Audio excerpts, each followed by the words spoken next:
Talk Radio.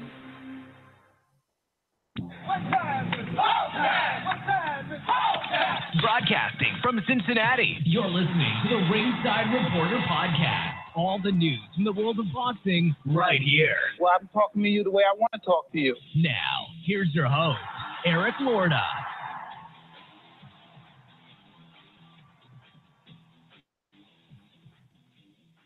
And we are live. Welcome to the Ringside Reporter podcast, where we talk about the latest boxing news. If it's related to boxing, we'll talk about it here.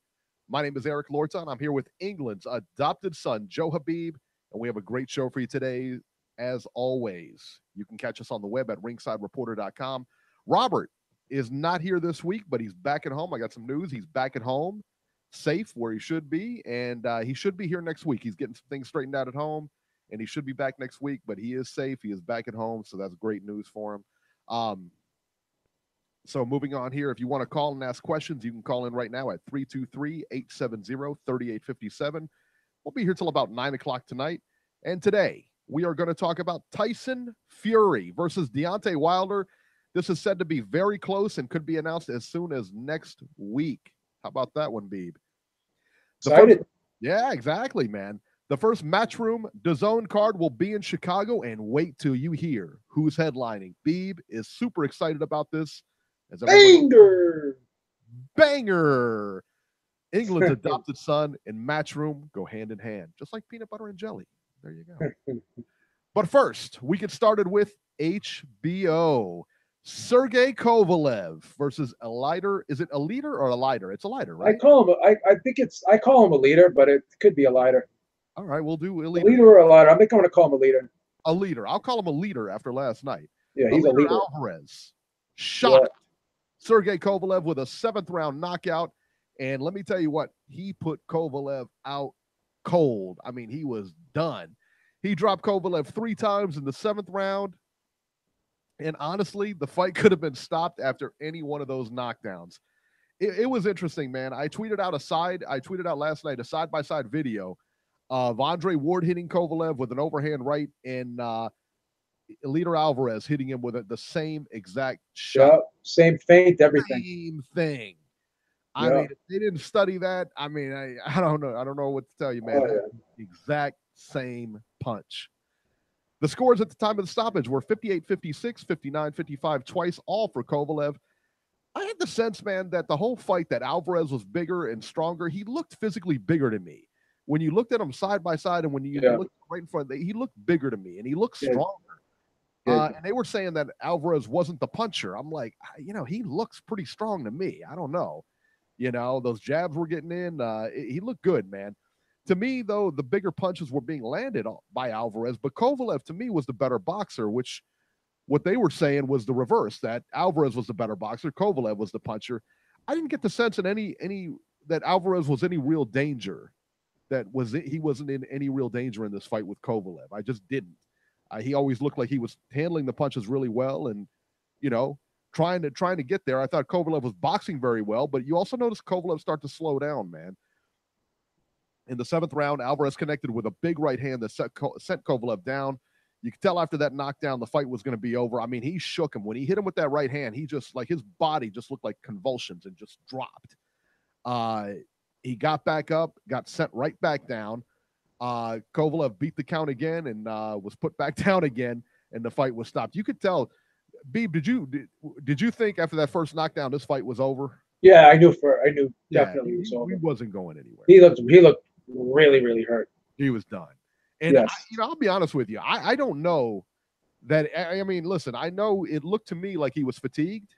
Okay, Kovalev was definitely tiring as the fight went on. You could see the fatigue building up. That wasn't a fatigue knockdown. No, he got iced. He got iced. I mean, he got iced.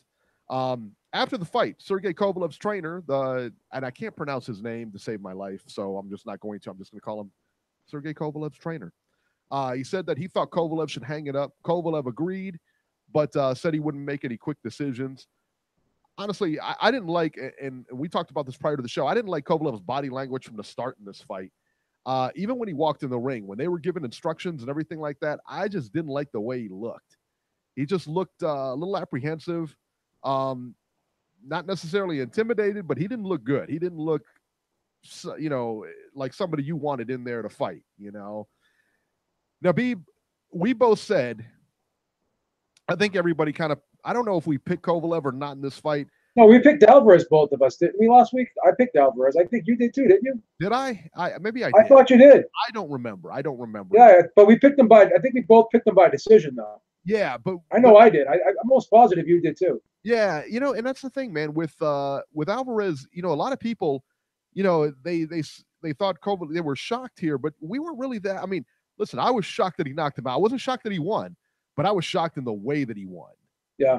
I mean, we knew Alvarez was a tough fighter. And if Kovalev, this isn't Shabransky here he's fighting. I mean, this is a solid number one fighter, man. Yeah.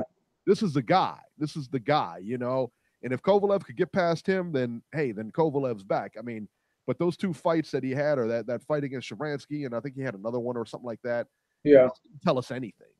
I mean, those really didn't tell us. Those were filler fights. Yeah, exactly. But Alvarez, you knew if he could get past Alvarez, man, you're looking at something here. But it wasn't to be. What were your thoughts on Kovalev's performance, and what were your thoughts on the fight overall, Beeb? I thought it was an excellent fight, and I thought Alvarez was outboxing him the first 3 rounds. I actually gave Alvarez the first 3 rounds. I had the fight even up until the point of the stoppage. Harold Lederman had it 5-1. I could see maybe 4-2 for Kovalev, but 5-1. I mean, I thought that I had 1-2. Yeah, I thought Alvarez clearly won 2 and 3, but that's just my opinion. Yeah. But here's the thing. I can see it, though. You know what? Those rounds were close. Yeah, they were close. I was actually surprised because I had it 5-1, but I was actually surprised that was the case. You know what I mean? Because I thought, well, they might be giving him some rounds that I'm not, but I'm giving it to him because, like I said, they're a little bit closer. He's a champion.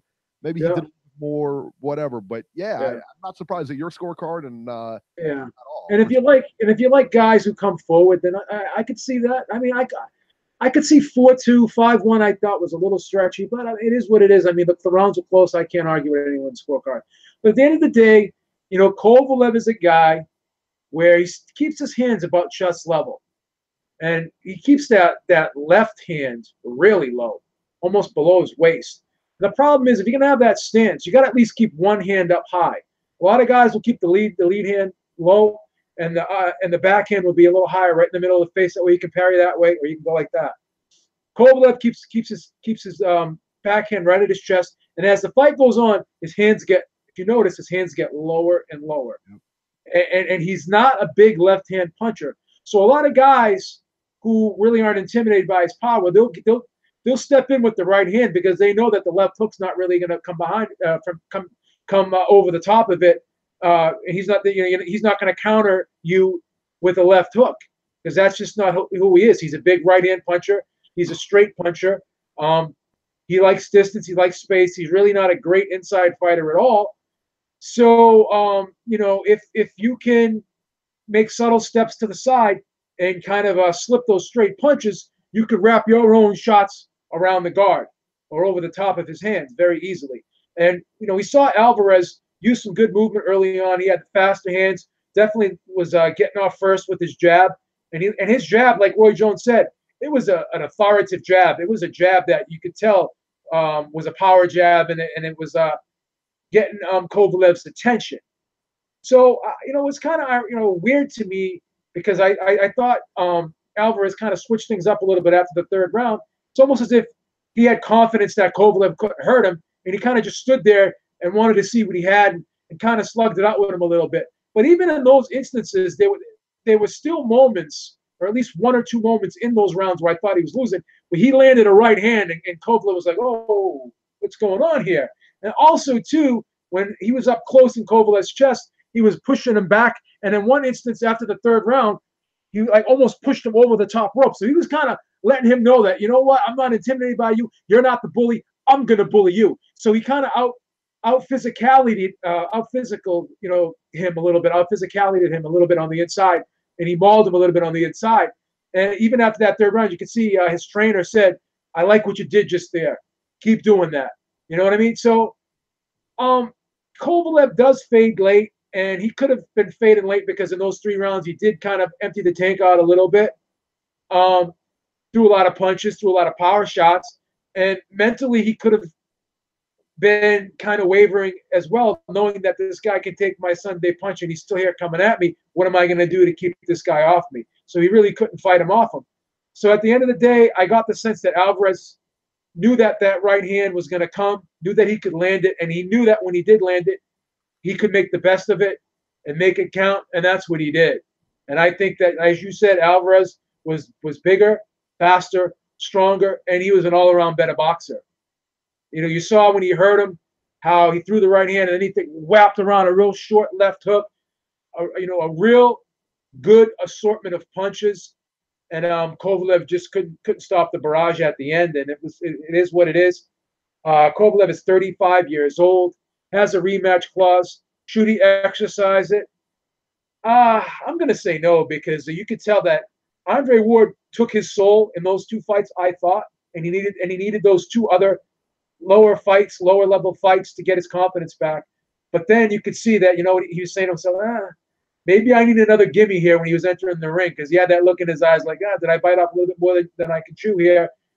So Andre Ward did take his soul, but Eleider Alvarez snatched the soul back, and he actually killed the soul and buried it for good. So it's not like that soul is like non-existent anymore. It's not like it was taken. Now it was destroyed in this fight, in my opinion. And I think we've seen the end of Sergey Kovalev, or at least the Sergey Kovalev that we were used to seeing beforehand. I agree. Let me ask you a question now. Like, was it me? I didn't notice Alvarez really going for the body at all. Not like Ward did. Were you surprised by that? No, a little bit, yeah, a little bit. But I just think that he was having so much success with the jab and the right hand that he neglected it. But I don't know what he could have gotten him out of there early. Possibly if he started going to the body, because he could have fatigued Kovalev, and Kovalev could have dropped his hands real, down, low, real low, early in the fight, and then he could have been just basically a sitting duck for Alvarez's punches to the head. So yeah, it probably could have opened up some more opportunities for him if he did go to the body early, but he chose not to. The end result was the end result. I mean, yeah, hindsight's 20/20. 7th round knockout. I guess he'll take it. Yeah. I mean, I thought he did well without it. Quite honestly, I thought he did pretty well without it. But yeah, so you're kind of with me. I didn't. Kovalev's trainer, I guess. I don't think Kovalev comes back. I didn't. You hit it right on the head when you said Andre Ward kind of took his soul. There are certain fights that a fighter gets in that they will never be the same when they come back. You know what I mean? And that's one of those fights. You will never be the same. He will never be the same fighter again. Because he knows deep down he was beaten. Not just beat, he was beaten. And I don't think he wants to do it anymore. Yeah. So I didn't hear the statements after the fight. So he did say that he's thinking about retiring. Yeah, Kovalev's trainer, his trainer said that he didn't, that he thought he should retire. And Kovalev himself said, yeah, he's probably right, but we'll make a decision on that. We won't make. Yeah, he's got a rematch clause. I'm curious if he's going to exercise it or not. Yes, he sure does. He has a rematch clause for it. I mean, if I were him, just hang it up, man. You don't want to be there. I mean, it was pretty obvious that you didn't want, that was the case, man. So there you go. So Kovalev was expected on HBO. HBO's crew was expecting Kovalev to win that fight and Bivol to win his fight and set up that fight, but didn't really go that way. So let's talk about the Dimitri Bivol versus Isaac Chilemba fight. Yeah. This one really kind of bothers me, to be honest with you, man. Yeah. Dimitri Bivol won a unanimous decision over Isaac Chilemba by the scores of 120 to 108 twice and 116 112. Bivol, for whatever reason, is getting a lot of hate on social media. Yeah. Like, honestly, I don't get it, man. We all said coming in that Chilemba's a tough opponent. Yeah. We expected Bivol to win, but this is what we all said. We expected Bivol to win, but knew it wasn't going to be easy. Bivol made the fight a little easier than I expected. He won by shutout on 2 of the 3 scorecards. At most, 116, 112 is the closest you could possibly have it. Why is the hate, man? I mean, what's going on? I thought he looked pretty good. I know Isaac Chilemba's a tough guy. Yeah. I know that he's going to win some rounds. I know that he's going to make you look bad. I thought that Bivol handled him pretty well in the first part of the fight. I thought that he had his jab working. He was outboxing the guy. He was hitting him with shots. I thought he actually might get him out of there. Chilemba, he changed up a little bit, adjusted, made some adjustments, and was able to finish the fight. But this wasn't like it was a close fight. Why are they hating on Dmitry Bivol over this performance? I don't get it. Well, Vosdik actually got Chilemba out of there. Kovalev could not.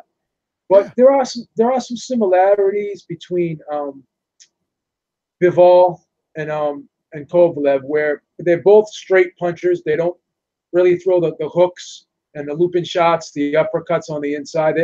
They're basically guys who like the space, like to throw the straight punches, the jab, the right hand, and Bivol will land a good one too, and he'll be happy with it, and he doesn't like step in and after landing the right hand, step in and drop down that left hook to the body. So he's just content on landing the one or two shots, and it seems like he's kind of predictable with his offense. Like he's very pattern-like and repetitive with his offense. Definitely explosive, definitely quick, but hasn't really shown an inside game. And I guess he could be neutralized to some degree and tied up on the inside. And if you give him a little movement, you may be able to survive. It's hard to step to him because he's such a quick counterpuncher with the right hand. So, I think Vosdik is better than him right now. And I think Alvarez is better than him right now. But, he's good enough where you could say that he would have a chance to win either fight. But he still only has like 13, 14 fights. Can he get better? He has an extensive amateur background. Can he learn how to fight on the inside now? Maybe not be a master at it, but he could add a couple wrinkles to his game, a little nuances to his game.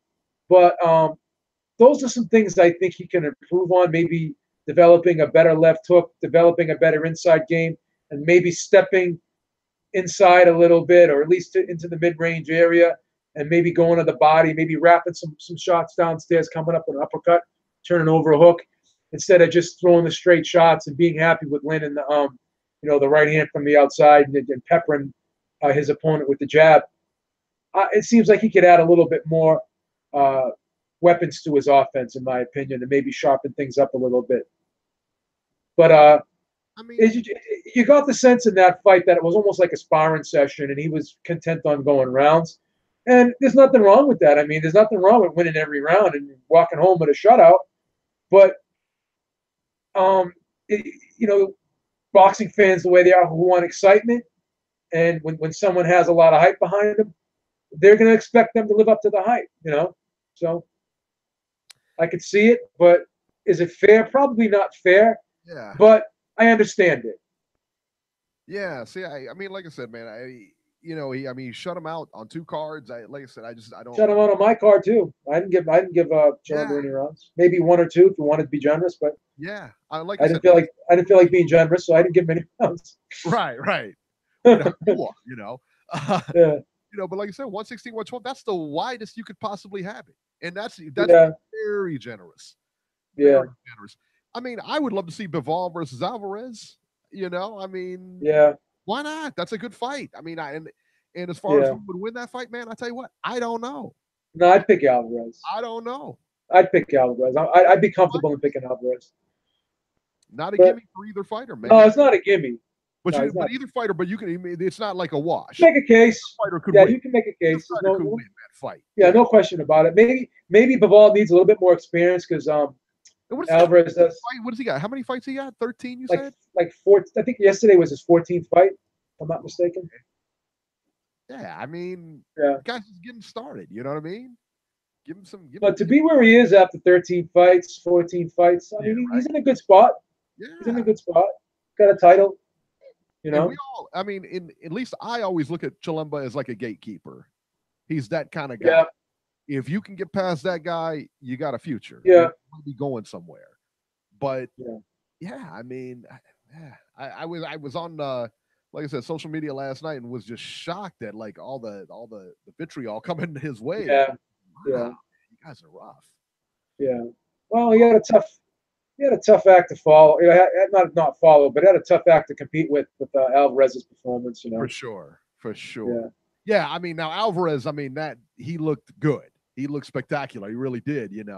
With that win. And if you were expecting Bivol to do that, they are two different fighters. Yeah. Two different guys.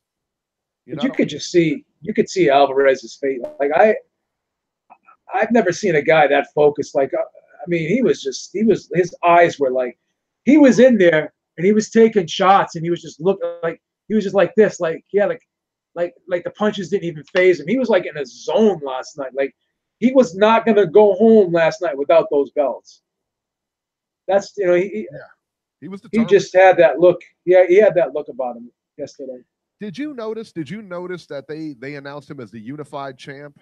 They announced Alvarez as the unified champ after. Yeah, they counted the IBA belts. Yeah, I was like, I had to look it up. I'm like, what is he talking about? Unified? They only I was almost wondering if they had your WWE belt in the ring with them. I know, right? I mean, did somebody put that on the line without me knowing? Yeah, but I guess Kovalev won the IBA light heavyweight title for whatever that's worth. Yeah, right. Yeah, I think it's probably worth less than this WWE belt I got here. Yeah. All right. So, on Fox, and I'll be honest with you guys, I did not watch the Fox card. I got it recorded. I haven't watched it yet, quite honestly, because I had no desire to watch it.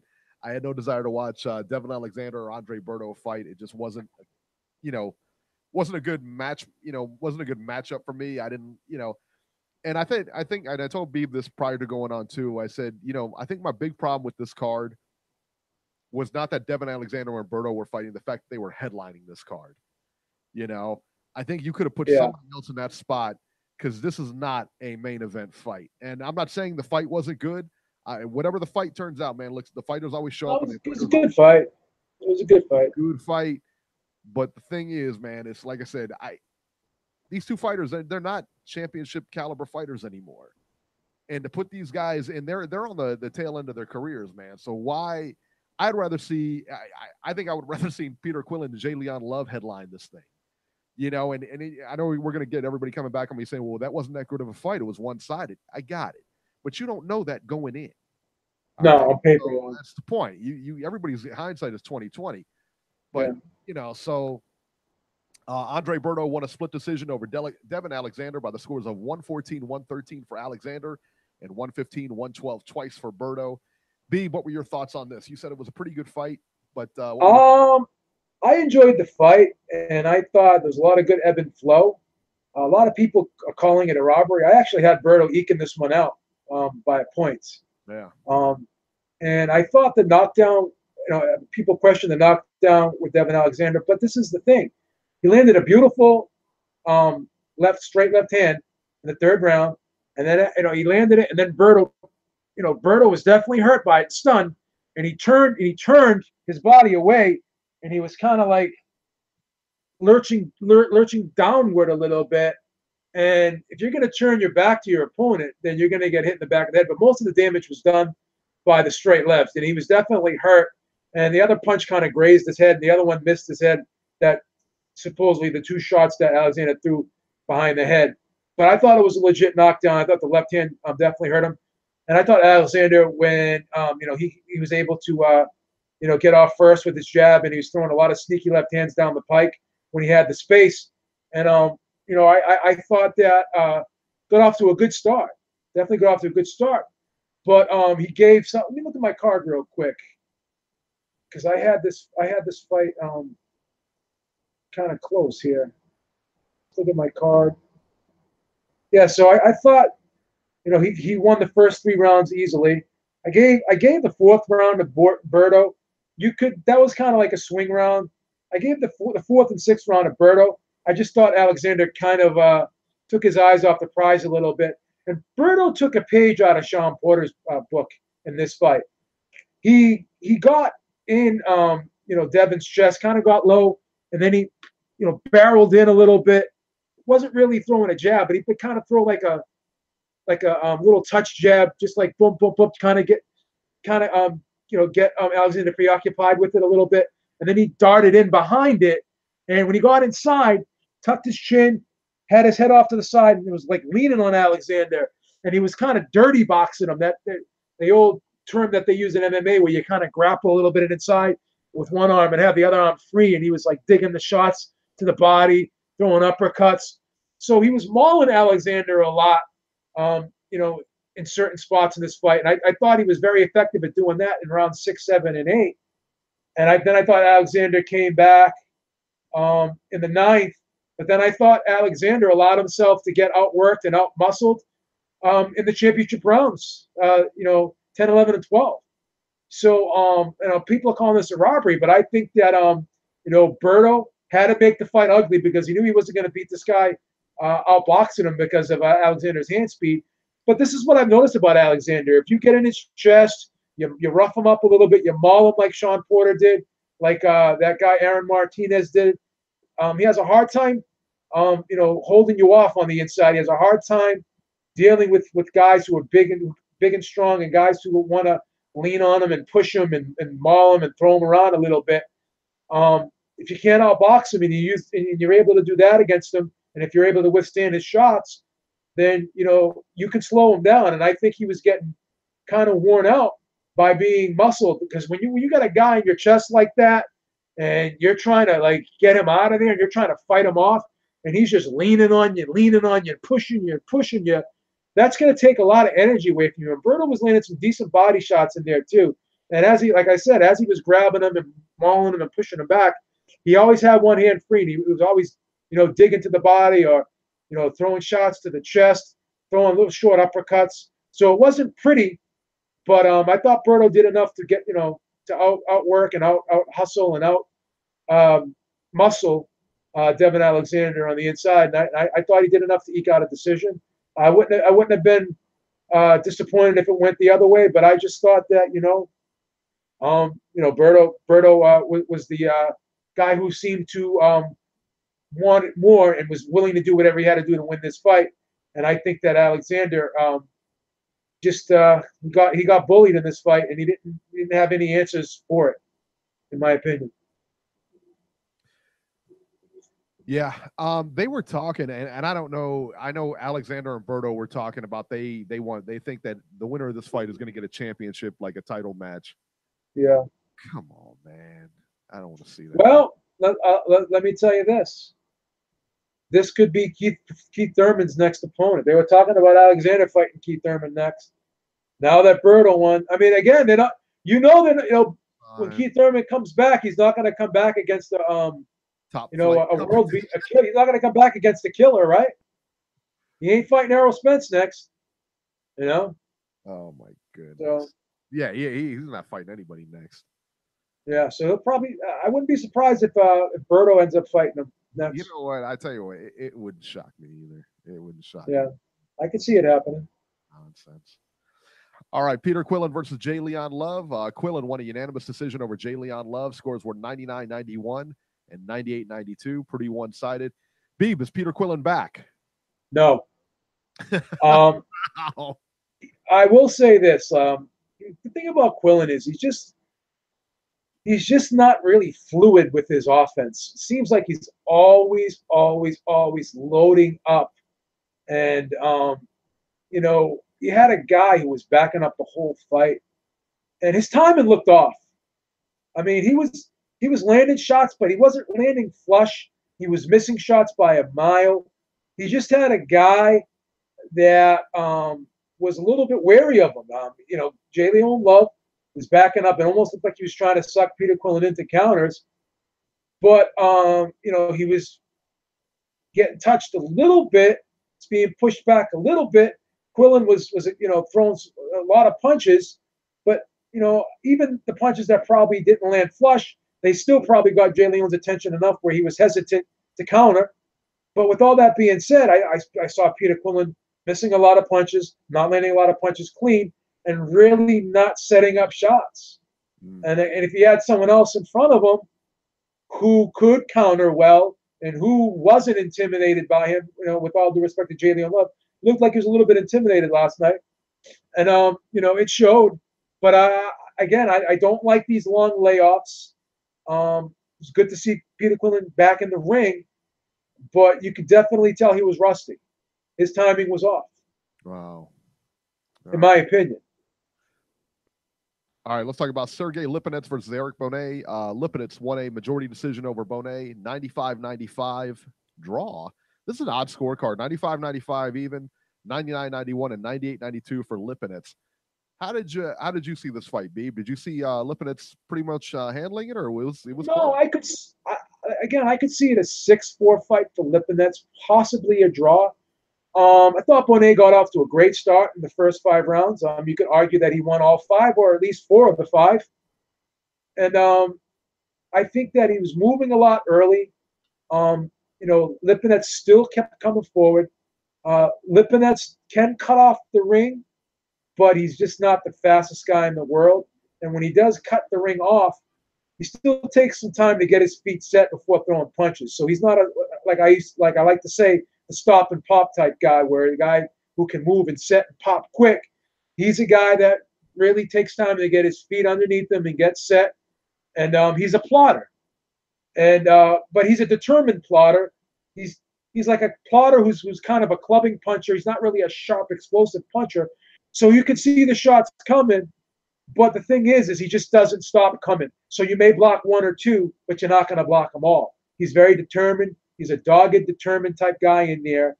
And, I don't think there's anything special about him, but he can apply pressure, and he has great conditioning, and he does have enough power to keep you honest and get your attention.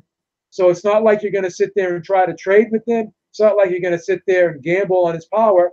You have to move against him. And I think Bonet didn't do a lot of excessive movement early in this fight, but he did just enough to get out of harm's way.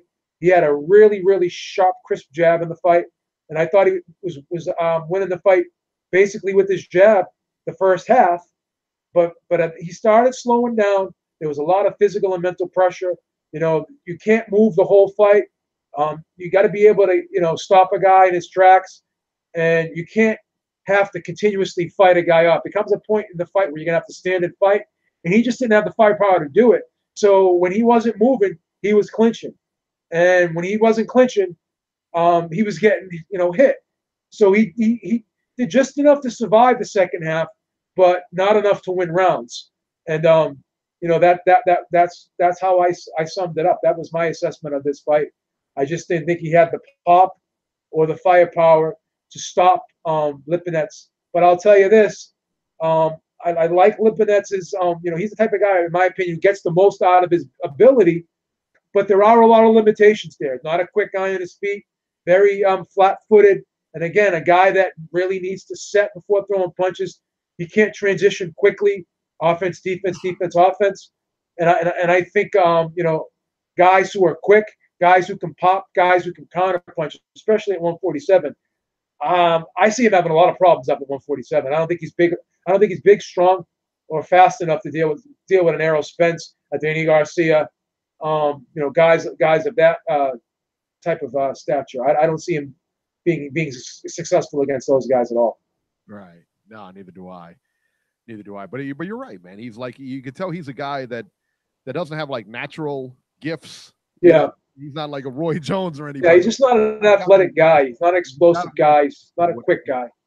But like you said, man, he gets the most out of what he has. Exactly. For sure.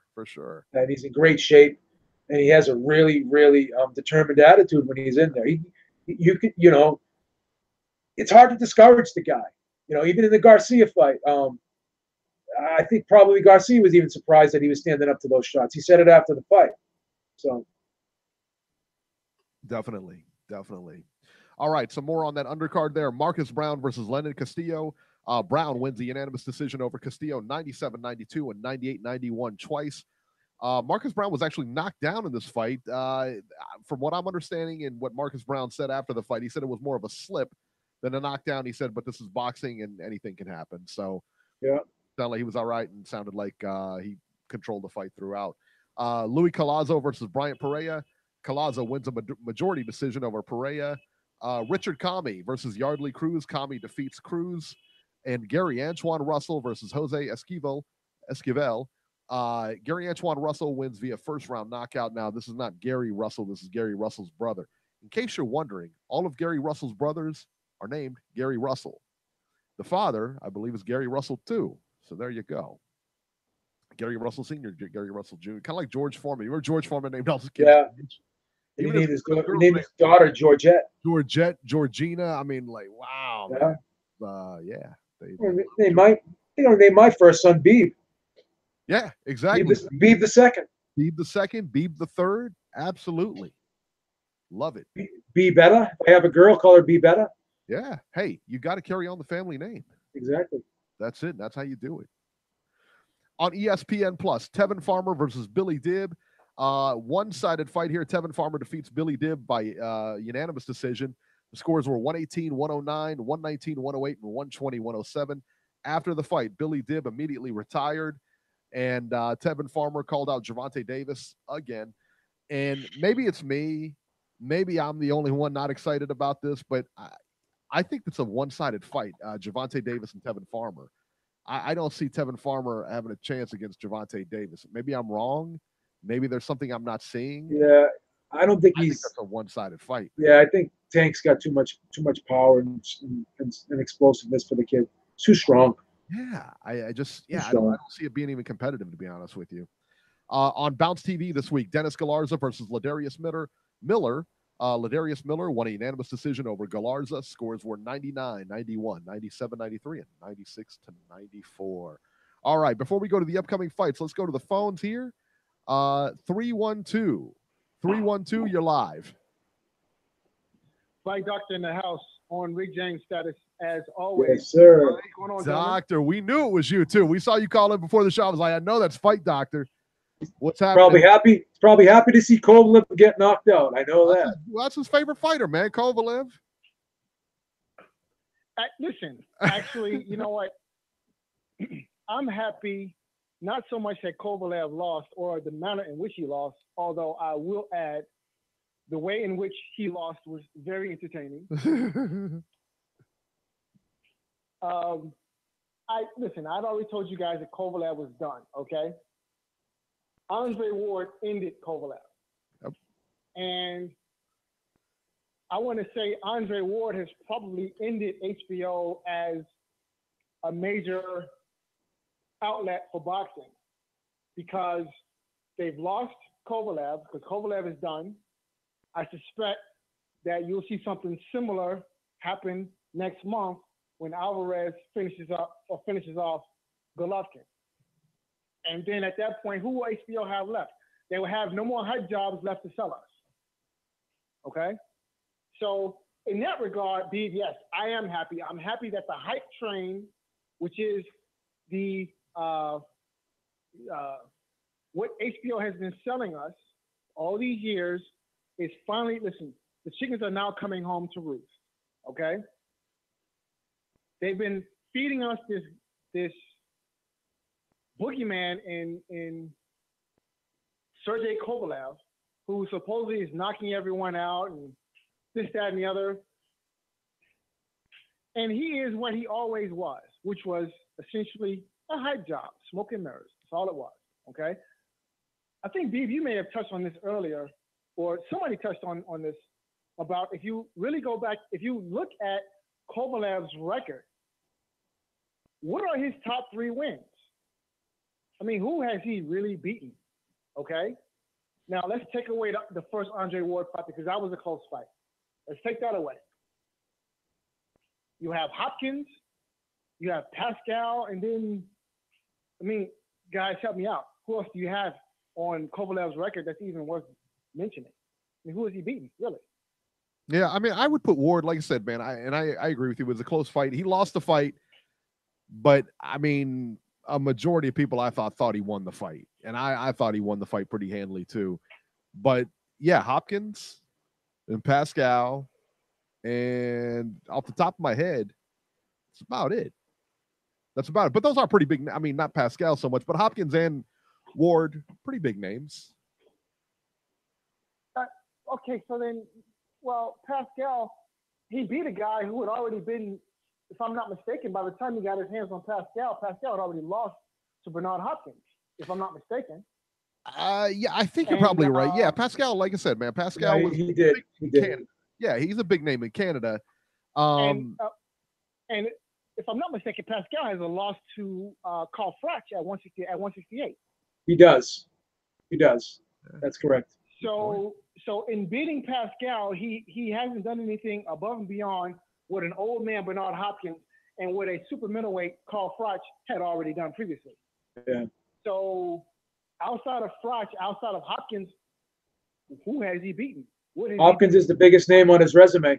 That's correct. For a win, because he lost both times to Ward. Is the man even worthy of Hall of Fame consideration? No. No. Was he better than Arturo Gatti? Probably. I don't know. Is he? I think so. Well, I don't know.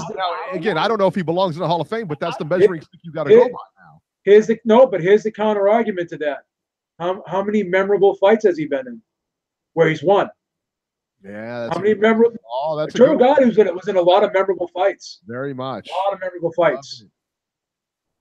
Yep. Yeah, I think they need to get more stringent on that Hall of Fame. Gotti listen, in Gotti's favor, you can at least say the guy has gone through a couple of weight classes and won titles. Okay. Yeah, he's 2-division world champ. The number one guy at light heavyweight. Okay. If we're going to be perfectly honest about Kovalev in his career, he never beat the top guy at 175. He never. Okay. That's just the plain out fact. Wasn't he the undisputed champ though? Wasn't Kovalev? Didn't he have all the belts at one point? No, Stevenson always had one belt. Stevenson was holding it hostage. That's right. Okay. Stevenson was a lineal champ too. Good for holding up his hand. Okay. Listen, in order to be the man, you have to beat the man. And at no point in Kovalev's career has he ever done that. Period. Okay, he just hasn't. And he had the opportunity. Right? He had the opportunity, and a lot of people forget that. They went to purse bid, and main events pulled out of the purse bid. Yeah, and they blatantly ducked Adonis Stevenson. They pulled out of the purse bid. Hey, listen, listen. This is the good thing about this weekend is that we may actually now get to see that fight. Okay, it's possible. Because I suspect that Kovalev is going to find some new excuse, some new somebody else to blame the defeat on. Okay, he's going to continue his career, obviously not on HBO. I'll be surprised I'll be very surprised. I would be surprised, and I wouldn't be surprised if Kovalev elects to enforce his rematch clause. I would be shocked. Yeah, I would be surprised, but then I wouldn't be surprised because he's probably that dumb, that arrogant. Okay, I mean, look, he made a 1-minute video while he was at the hospital getting his head checked and blaming his defeat on the 90-day training camp. So we've heard this before. Like the first Ward loss, it was his strength and conditioning coach, so got rid of him. The second Ward loss was his trainer, John David Jackson, who I'm sure is probably has a whole lot to say right about now. Yeah, right. So got rid of him. Now this third loss, who's going to be the new fall guy now? Okay, because it's not going to be him. He's not going to look. The man is not going to reflect. He's not going to have any self-reflection and place blame squarely and solely where it belongs. He's not going to do that. Okay, history has proven that. So yeah, I wouldn't be surprised at all if he doesn't fire somebody else and elect to enforce his rematch clause, which would be a very bad idea, I think.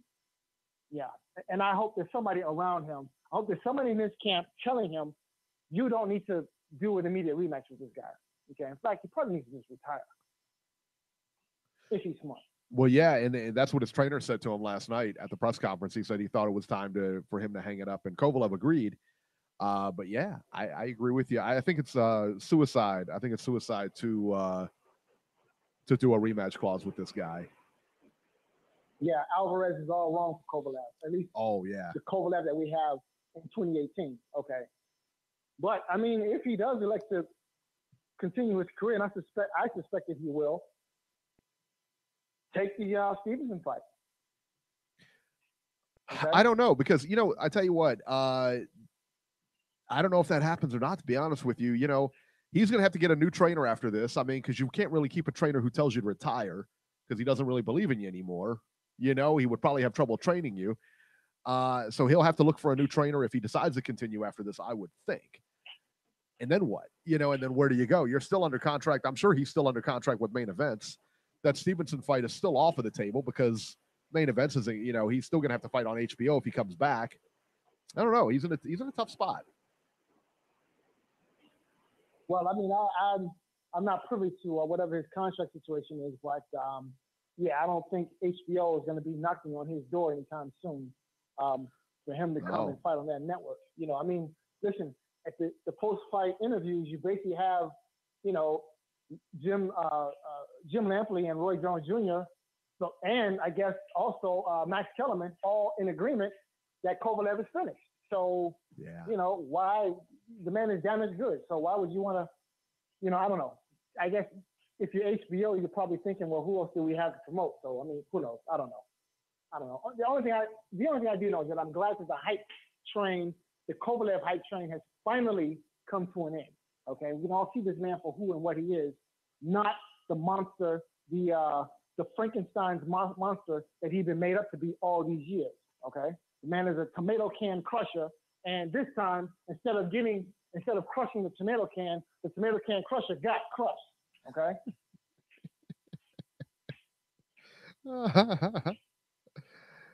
Okay. Fight doctor putting it down, man.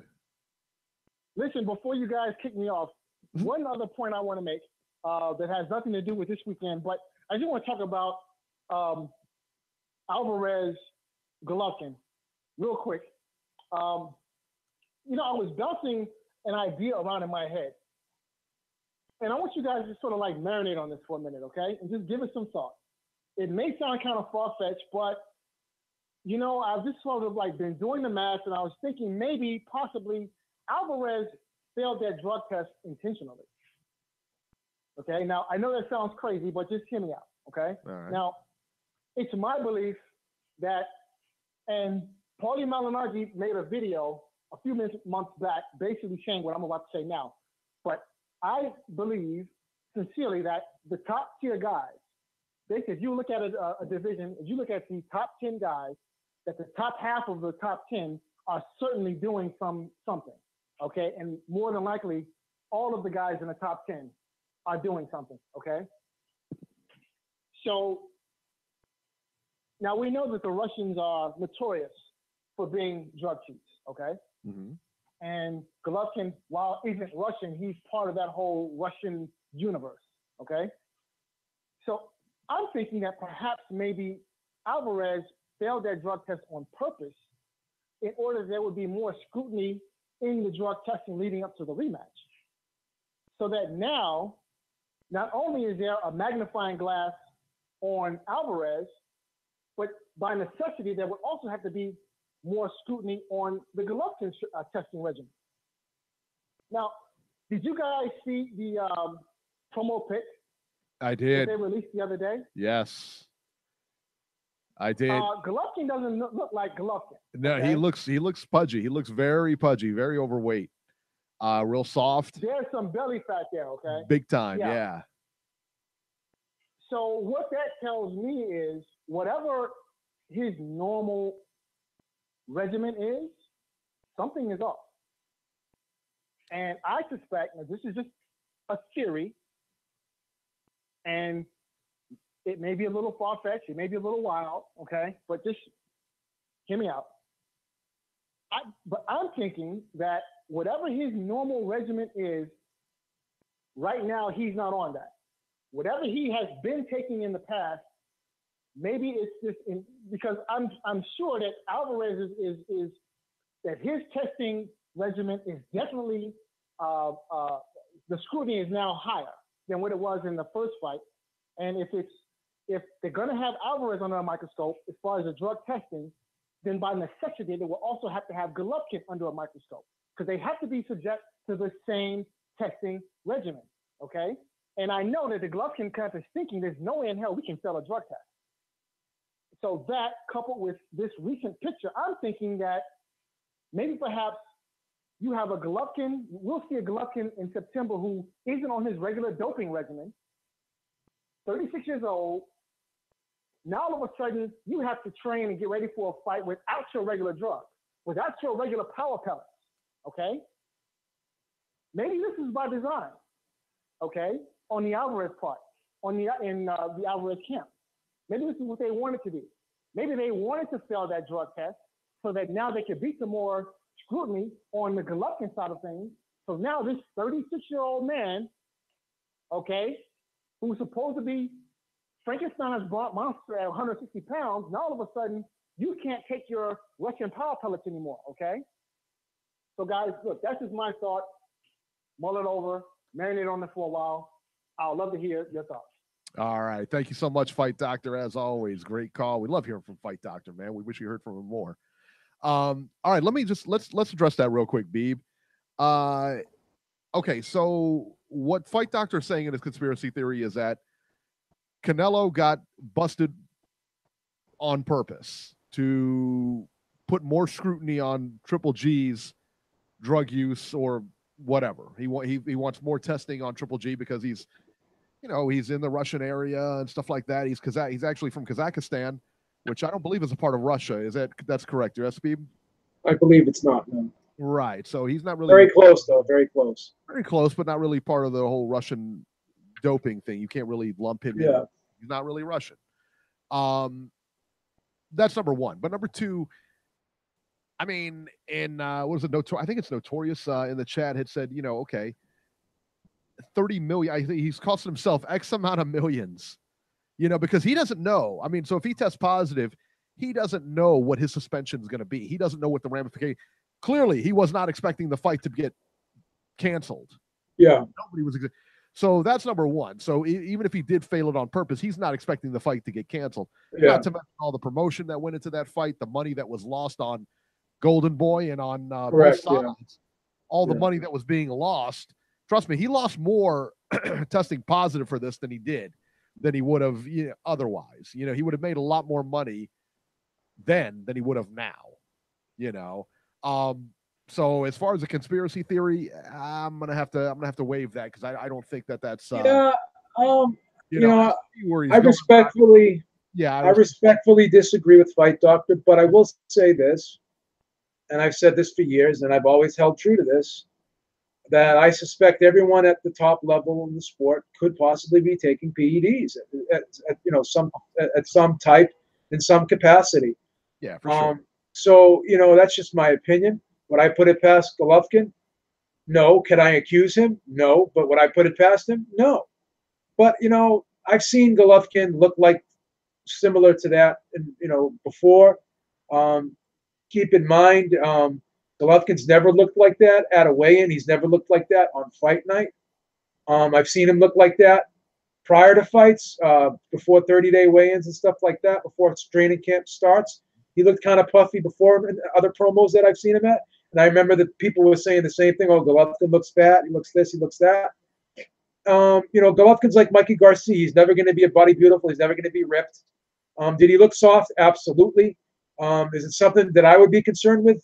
No, because again, that was probably taken. Those promos usually taken, 3 weeks prior or 2 weeks prior to them actually airing, and training camp had just recently started. So come September 15th, do I expect him to look like that? Do I expect him to be soft like that? Absolutely not. Do I believe that has any bearing on how the fight's going to play out September 15th? I don't. I know it's a headline, it's news, but it is what it is. But as far as the conspiracy theory, we're gonna have to respectfully disagree with that. But I will say that it's not out of the realm of possibility to suspect anyone at this level who's fighting today. I don't think it's a stretch to do that. But again, that's just my opinion, and I'm not accusing anybody. But anytime I hear someone pop positive for something, it doesn't surprise me. It just honestly does not. Yeah, I tell you, the other thing too is that maybe you can address this conspiracy theory too. Everybody is saying that Canelo looks smaller. He does. Do you really think so? Because I believe so. Yes. He looked ripped up. He looked in shape. I didn't think he looked smaller at all. I thought he did. Really? And this is the thing people are saying. This is, people are like, oh, well, clenbuterol makes you leaner. It's really not anabolic. Yes, but what clenbuterol does do is it raises the body temperature, raises the metabolic rate. So he could have been eating a lot more. He could be walking around at 175, 180 already. Who knows? Because when he was fighting at junior middleweight, supposedly he was walking around at 175. Fight night, he entered the ring at 170. So now he's probably walking around at least 175, 180 or whatever.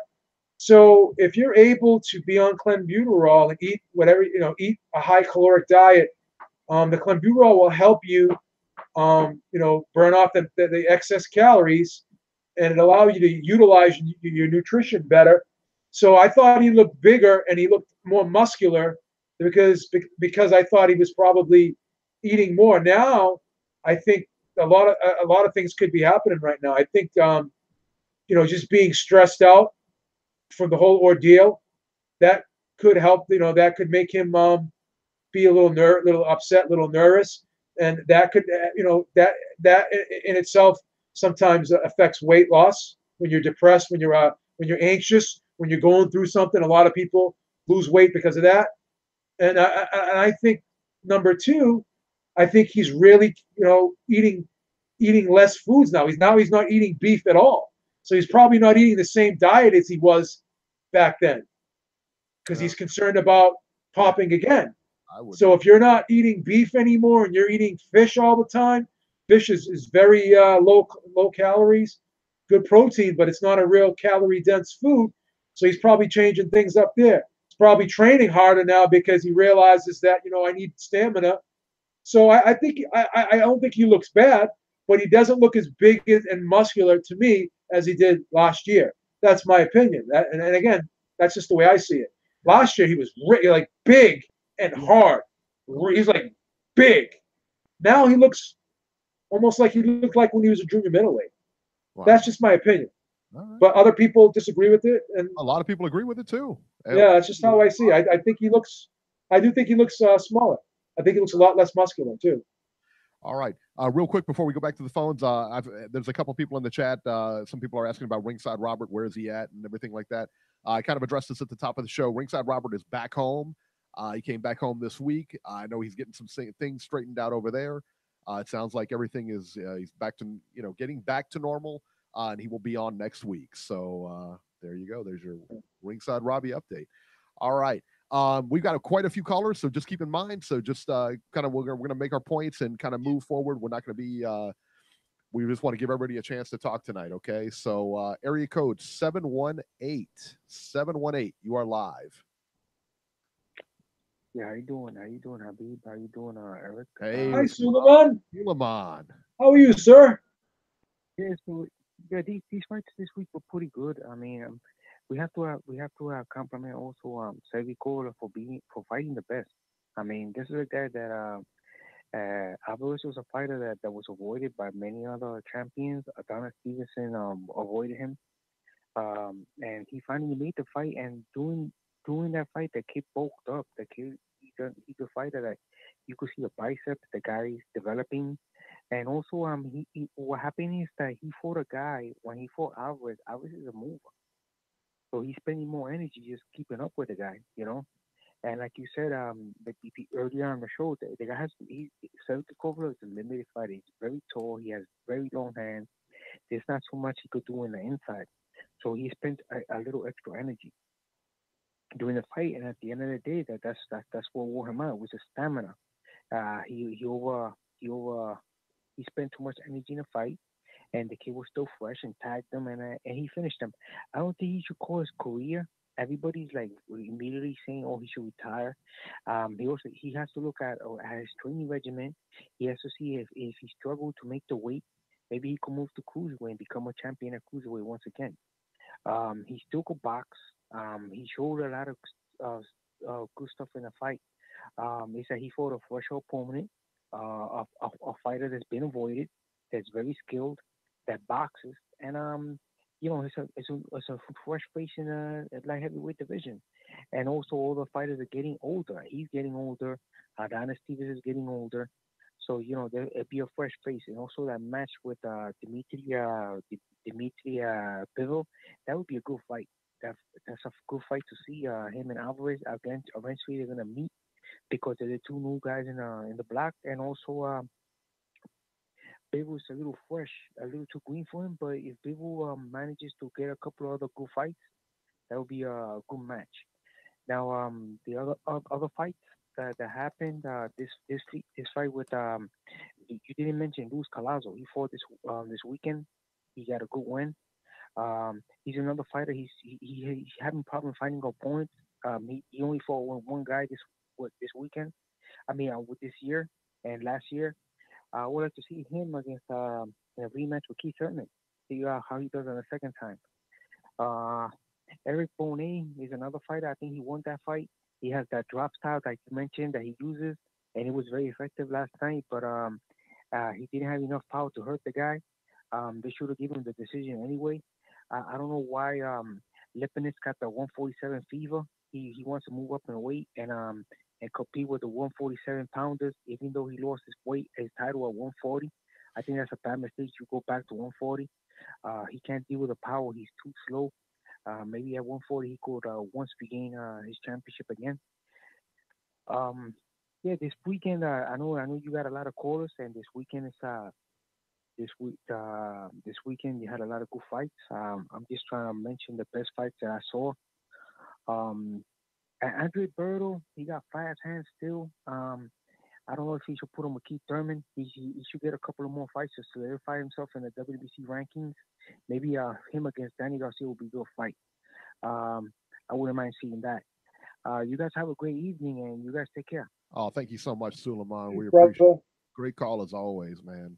Good stuff. Good stuff. A shout out to Notorious VC in the chat for the donation. Thank you so much, man. I can't tell you how much me and Beeb appreciate that. Awesome. Thank you, brother. Awesome stuff, man. Thank you very much, man. And he's always here every week, man. I notice him in the chat. He's awesome. I love him, man. He's a good guy. And when he criticizes, he's always respectful. He may disagree, but he never calls us idiots and stupid like certain people on here that initials begin with initials that begin with J and end with an S. He's not like those types of people. So props to him, man. That's right. Thank you so much, man. We appreciate it. Appreciate it. And too, man, if you like what we're doing, man, go subscribe to us on iTunes. Give us a thumbs up here. Go to Twitter, follow Beeb at Beating the Odds with Beeb. Follow me at Ringside 73, man. So just show us some love, man. We appreciate it, man. We definitely appreciate it. Area code 773. You're live. Hi guys, it's Dale. Dale, what's happening, brother? How are you guys? Yeah, been a little bit. But, yeah. I listen every week. Never miss an episode. Just Oh, we appreciate it, man. Family, it's a little hard to call in. Oh, for sure. Yeah, man. Well, good. Yeah, so that's going out to Robbie too. Hope all's well there. Yeah, he said it sounds like he's back in his house. He's back in his house and everything, and I think they're just getting some stuff straightened up and everything like that. But he should be back next week. So yeah, we're all happy, safe, and sound, man, for sure. Beeb Industries may have to send a helicopter down there. That's right. That's right. Pick them up. Bring them to Massachusetts in the Beeb Industries headquarters. It's a big headquarters. Brought to you by Beeb Industries. Huge. Yeah. That's right. Right on. Well, thanks, guys. Hey, touch on a few things. The Fight Doctor theory. Fight Doctor also representing Chicago, it sounds like. Interesting, but I respect the disagree too. But it's an interesting angle. But yeah, I just believe that kind of money on the table. I don't think Alvarez would have done that. And it's just that seems a little far fetched. I listen. It's boxing. Nothing would surprise me. Right? So, and touching on the fights this past weekend, some good ones. I have ESPN Plus, and that's ironically the one I missed, but I can watch the replay later. Yeah, Devin Alexander, Andre Berto. That would have been pretty cool main event, maybe earlier in the decade, but it was good fight. And I actually had Alexander, but 7-5, so whatever. But I could see it either way. Berto's a tough MFer, so it was still a fun fight. And yeah, Crusher, man, you guys were touching on it a lot, so I won't do it too much. But yeah, man, Ward broke him, just broke him. Absolutely. And he's just not the same. And I think it's probably not the worst idea to hang him up. Maybe he gives it one more shot with a new trainer. I'm with you there. But yeah, man. And then you see why Alvarez has been getting the step aside money all this time, because dude is no joke. And I'm really excited to see him going forward. I mean, he's fought, his fights have been on before, but he, all that step aside money for Stevenson, and you can see why. And then, hey, are you guys going to talk about Fury Wilder? Yes, yeah, that's in the news. Yeah, we're definitely talking about that. Absolutely. Sure. We're going to definitely cover that. Cool, because that, I'm excited about it. That's a risky one for both of those guys, I think. It's not a gimme, man. I mean, not a gimme fight. No, because for Wilder, it's like, I don't know if he's been in there with anyone that moves like that. No. And is as slick and as much of a cutie pie, and with a 2-inch height advantage over Wilder, which is pretty hilarious. Yeah, what is Fury? 6'9"? 6'9". And what is Wilder? 6'6"? 6'7". 6'7". Wilder's a big guy. Wilder's huge. Like I said, I've met him in person, man. He's a big guy. He must be huge. But he's thin. Isn't he thin, Eric? He's going to be looking up. Look, man, I mean, he looks thin on TV, but when you're right next to him, and he's a giant. He's big guy. Huh? He's massive, huh? Yeah, he's massive. Yeah. Wow. His hands are like two of mine, he's like a freaking defensive end or something. Yeah, he's like, a big guy, man. Yeah, speaking of football, shout out to Urlacher making it to the Hall. But nobody cares about the Bears. Talking about the Bengals, son. We're Titletown, baby. Chi-Town, Daddy. Chi-Town. Ohio State gonna win it all this year. The Bengals gonna win it all this year. We were Titletown 33 years ago. Yeah, that's ancient history, Still baby. dining out on that. It's hard to believe it's been that long since '85. That's crazy. I know, right? Oh my God. The fridge. Yeah, man. That was the best defense I've ever seen, man. Yeah, it's crazy. 85. That's nuts. Absolutely. And then but also on the Fury front, man, like, is he I know he's got this other tune-up. I forgot who it is in August. But I don't is he ready to come back to someone like Wilder? Because everyone talks about one trick Tony Wilder, but that's a pretty damn successful one trick. I mean, it's tough, right? Out. That is it, man. That's a pretty good trick to have. And Fury doesn't really have that much power, but boy, Wilder, all he's got to do is catch him once. But that's the trick. Will he be able to catch him? I don't know. That seems kind of soon. I kind of commend both of them for saying F it, with all this Joshua BS. Yeah. And Beeb, I know you touched on that plenty. I watch your videos too. All good stuff on that. Thank you, brother.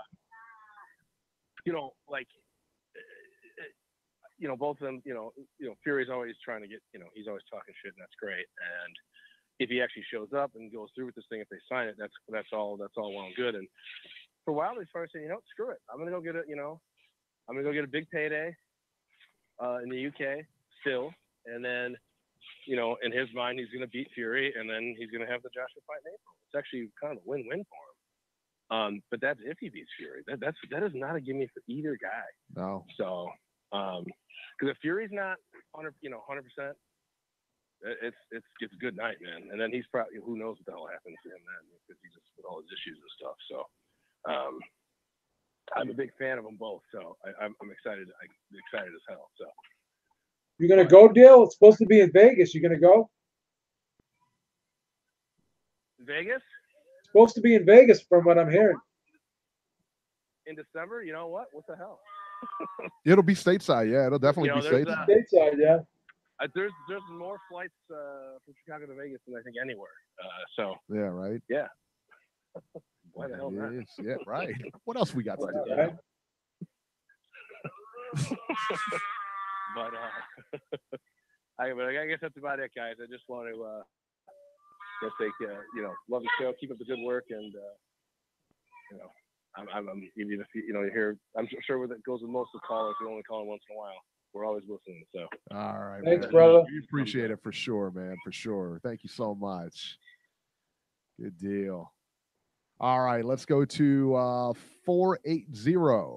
480, you're live. That's a new one.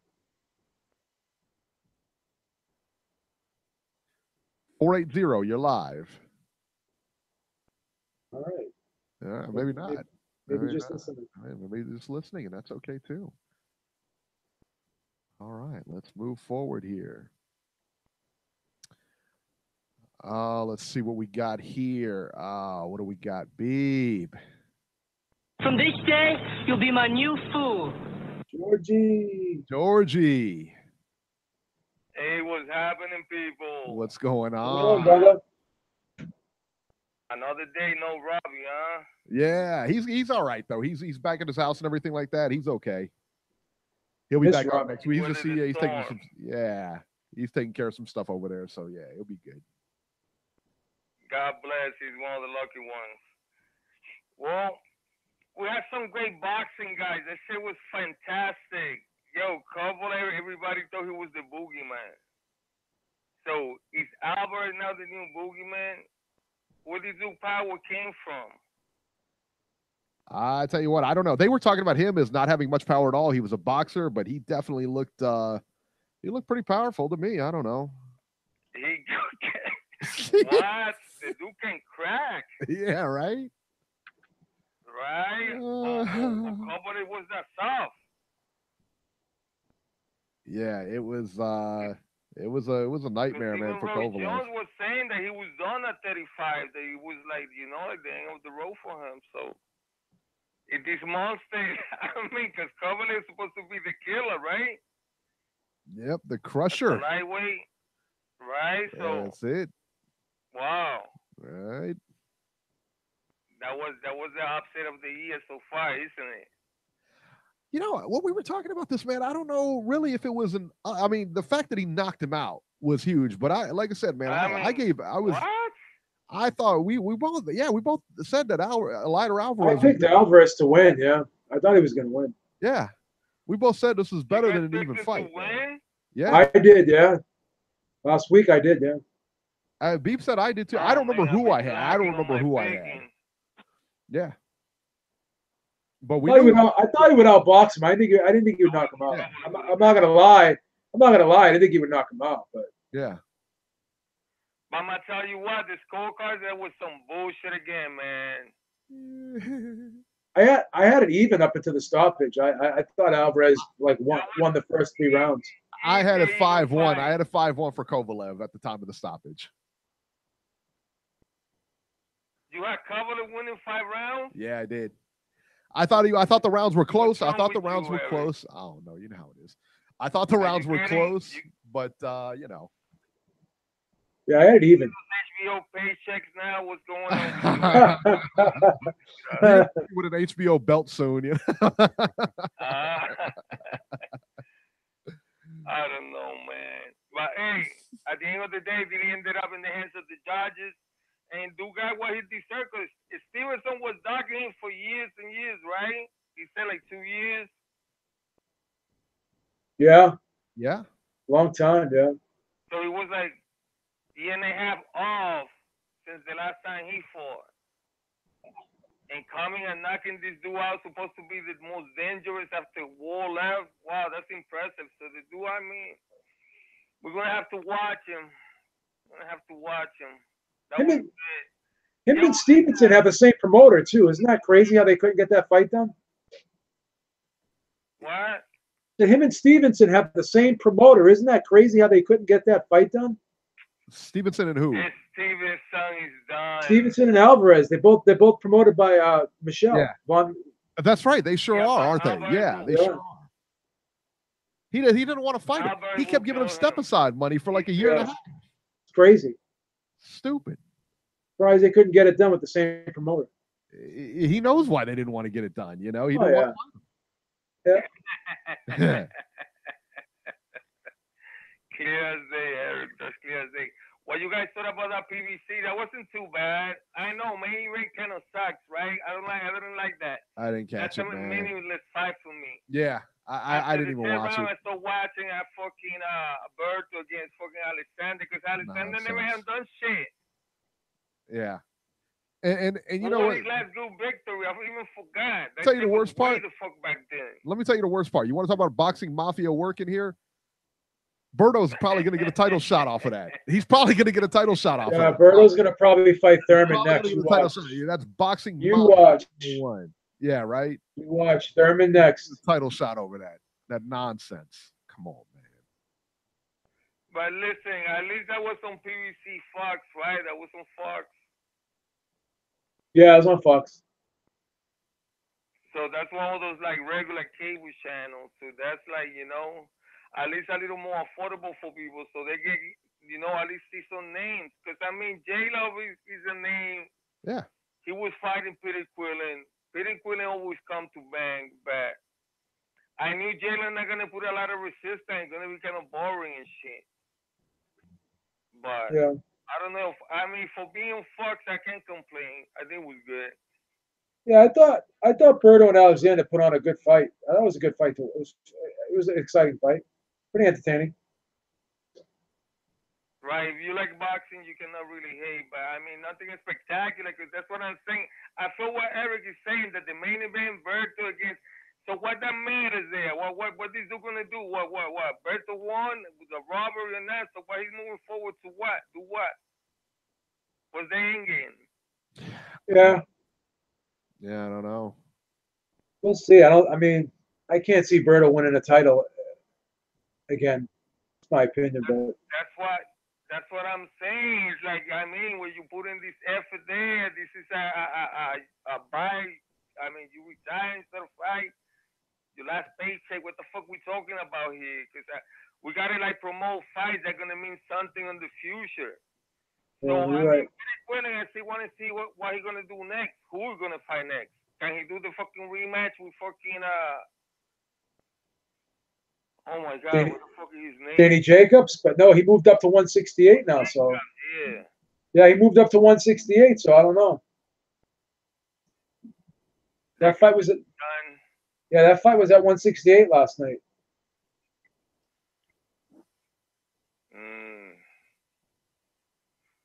So it is what it is. Well, yeah. I don't have a lot to say, guy. Hopefully Robbie come back next week. And see you guys next week. All right, Georgie. Georgie. Be good, brother. Always good to hear from Georgie. All right. So let's see here. We got Corey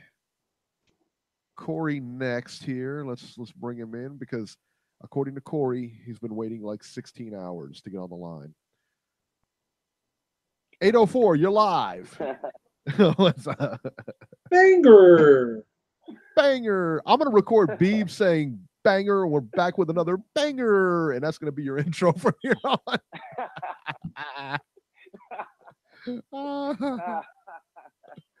What's going on, everybody? What's happening, man? What's up, man? How y'all doing today? Y'all doing all right? Doing good, man. Hanging in. Yeah, and Corey's in early tonight. He's in before Jason. How about that? Man, I'm trying to get ahead of all the crazies, man.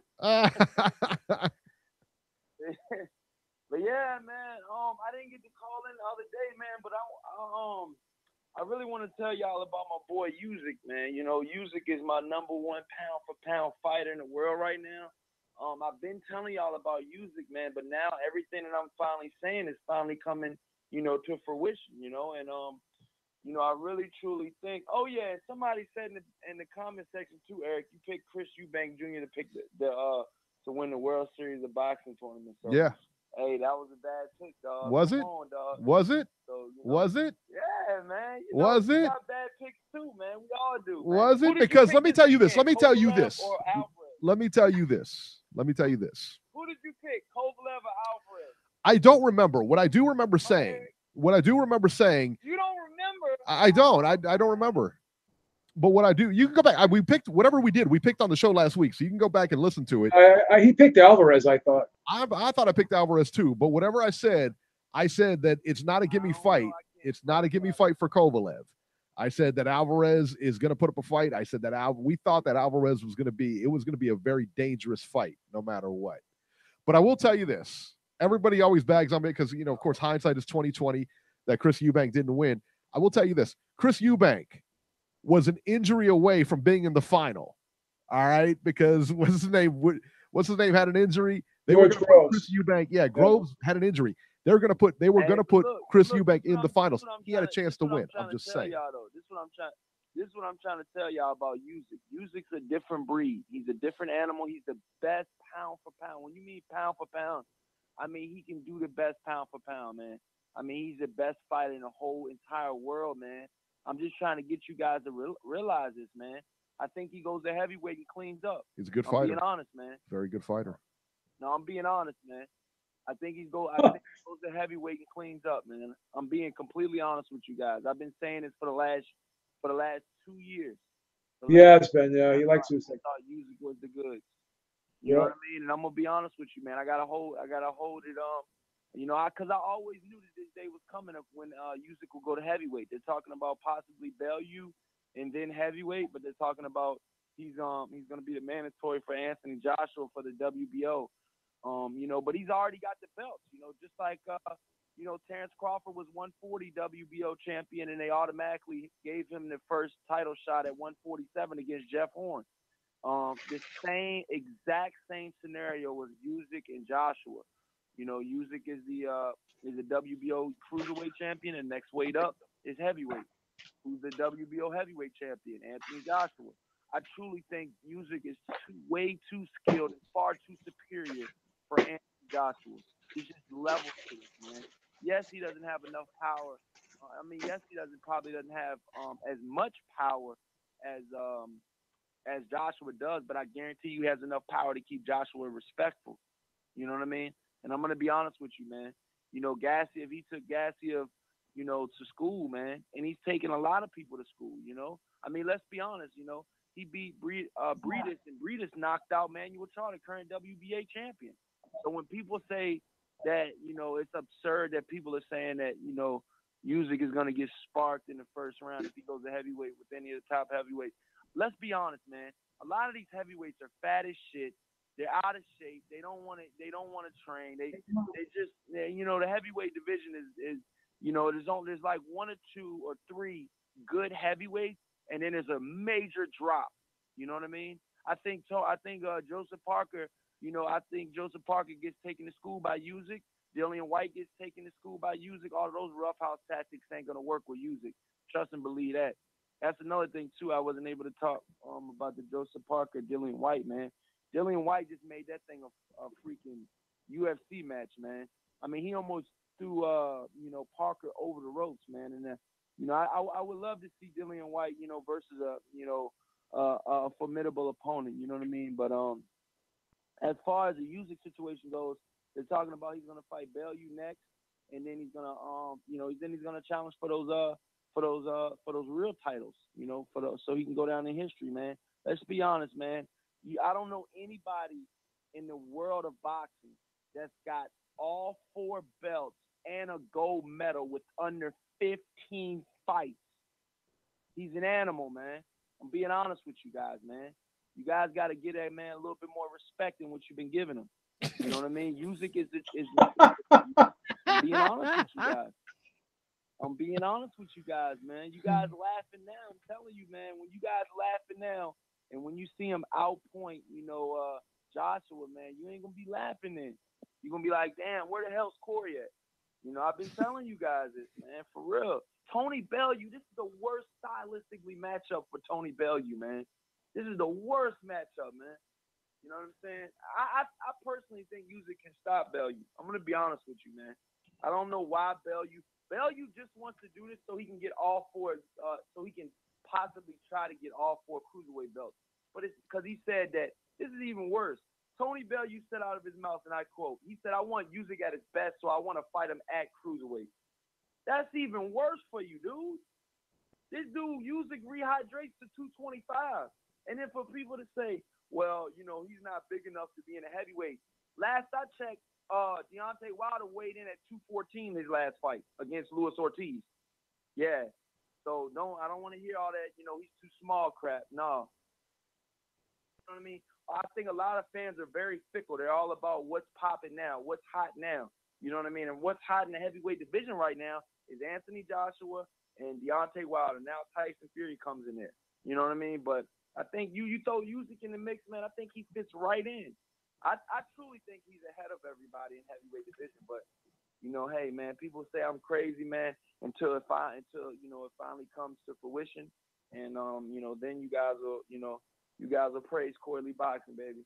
You know what I mean? Look at you hating on Bellew. You know, until then, man, I think Tony Bellew will be a good barometer, so you guys can see. You know what I mean? Because Tony Bellew had he had some good luck with David Haye. Good luck, huh? And you know, I truly think Usyk's a different breed than David Haye. So, you know, right now Usyk has been my number 1 pound for pound. But you know, with the whole, I just want to touch on it before we go. I know other callers are there. I just want to touch on it. Deontay Wilder versus Tyson Fury. Deontay Wilder, you know, is really, really good. He's got that stiff 1-2. You know, I've been watching a lot of Tyson Fury's footage lately, man, and you know, Tyson Fury said out of his own mouth, he said, you know, the Tyson Fury that fought Klitschko is long gone. You know what I mean? And I understand that. You know, he's long gone. I understand that. But what new and improved Tyson Fury are we gonna get? You know what I mean? That's the big question. You know what I mean? A lot of people say 2 fights. You know, he needs 4 fights back. You know what I mean? Mike Tyson didn't need, you know, all of these fights. You know what I mean? When he got out of prison and stuff, threw him right in the mix, you know? So, you know, I mean, I truly think, and there's a couple other fighters that have been thrown right in the mix, you know, after long layoffs, you know what I mean? You got a lot of people say Floyd Mayweather, but I think he's a whole different breed as well. You know, he got out of prison, and when he came back from prison, I think he fought Marquez. You know what I mean? I think Marquez was coming off that the stretch season of Manny Pacquiao. But yeah, man, you know, I think Deontay Wilder versus Tyson Fury is gonna be a really good fight. You know, and last I checked, Beeb Industries, Vegas has Tyson Fury the favorite, baby. So you gotta do your research on that, man. Tyson Fury's the betting favorite going into this matchup, man. Is that right, Beeb? There's only one Tyson Fury. Oh. I'm a huge Tyson Fury fan, man, but it's tough right now. Be nice. Come on, Beebs Industry. Come on, man. You're dropping the ball, baby. You got to do stuff, man. I love Tyson Fury, man. That should be the headline of the show, baby. This is my call. Corey Lee Boxing. Corey Lee's Boxing. Go catch Corey Lee on YouTube at Corey Lee Boxing, and go catch another banger. All right.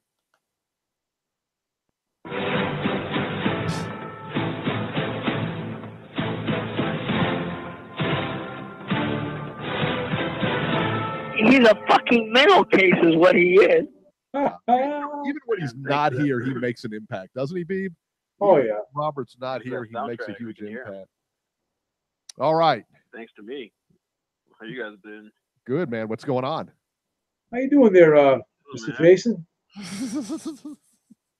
What's up, Snowflake Industries, Beeb? How you been, man? I'm good, man. 22 ounce.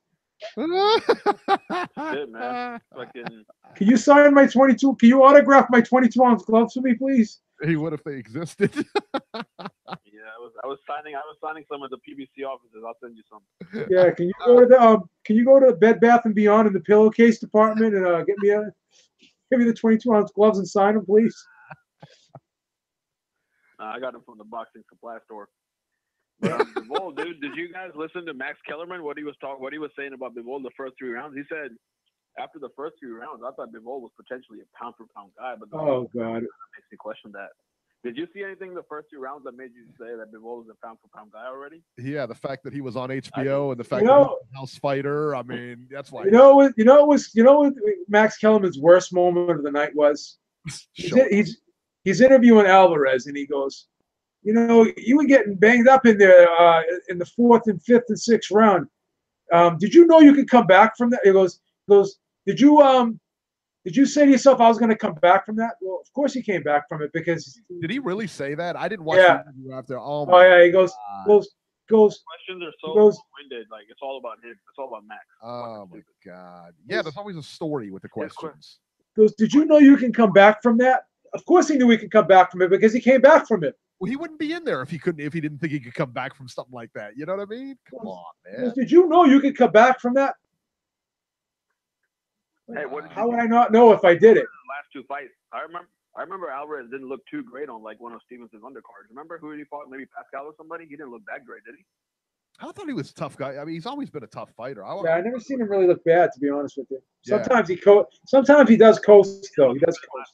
Last night he looked like he had a breakout performance last night. I think this is when everybody's going to take notice. Yeah, I never seen him look that good before. No.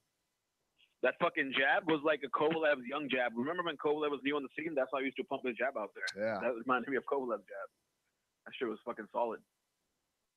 Yeah, Kovalev's his head was man. fucking knocking back. Yeah, I don't think Kovalev's got too much of a. How'd you score that Berto Alexander fight facing? I thought that was a shitty ass fight. He didn't even watch it either. He didn't watch it either. You didn't watch it? Joey Spencer, that kid saved the card. Who? Joey Spencer, that 4-0 or 5-0 kid, that new prospect. Oh God! I didn't see him from Ward Gym. But Beeb, they've pretty much worked out a deal with Fox. That's why yesterday's card was the undercard 3-hour card was all aired on FS2 and Deportes. Some Mexican. Really? Okay. He came on Twitter. Hello. Oh, okay. Yeah, I hear you.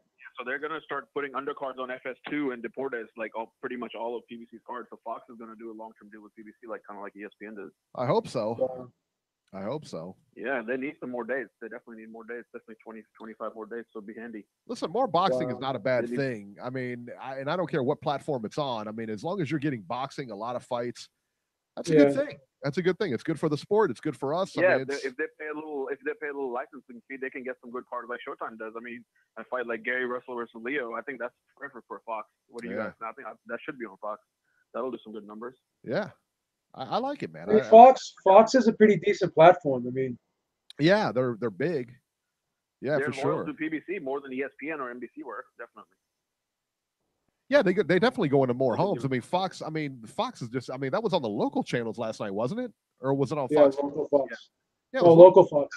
Undercard was on FS2, like 2 hours of programming. Right, but that's still huge. I mean, both of those showing the whole undercard is awesome. Anytime they do that, but the fact that it was on local Fox, that's definitely in more homes than ESPN.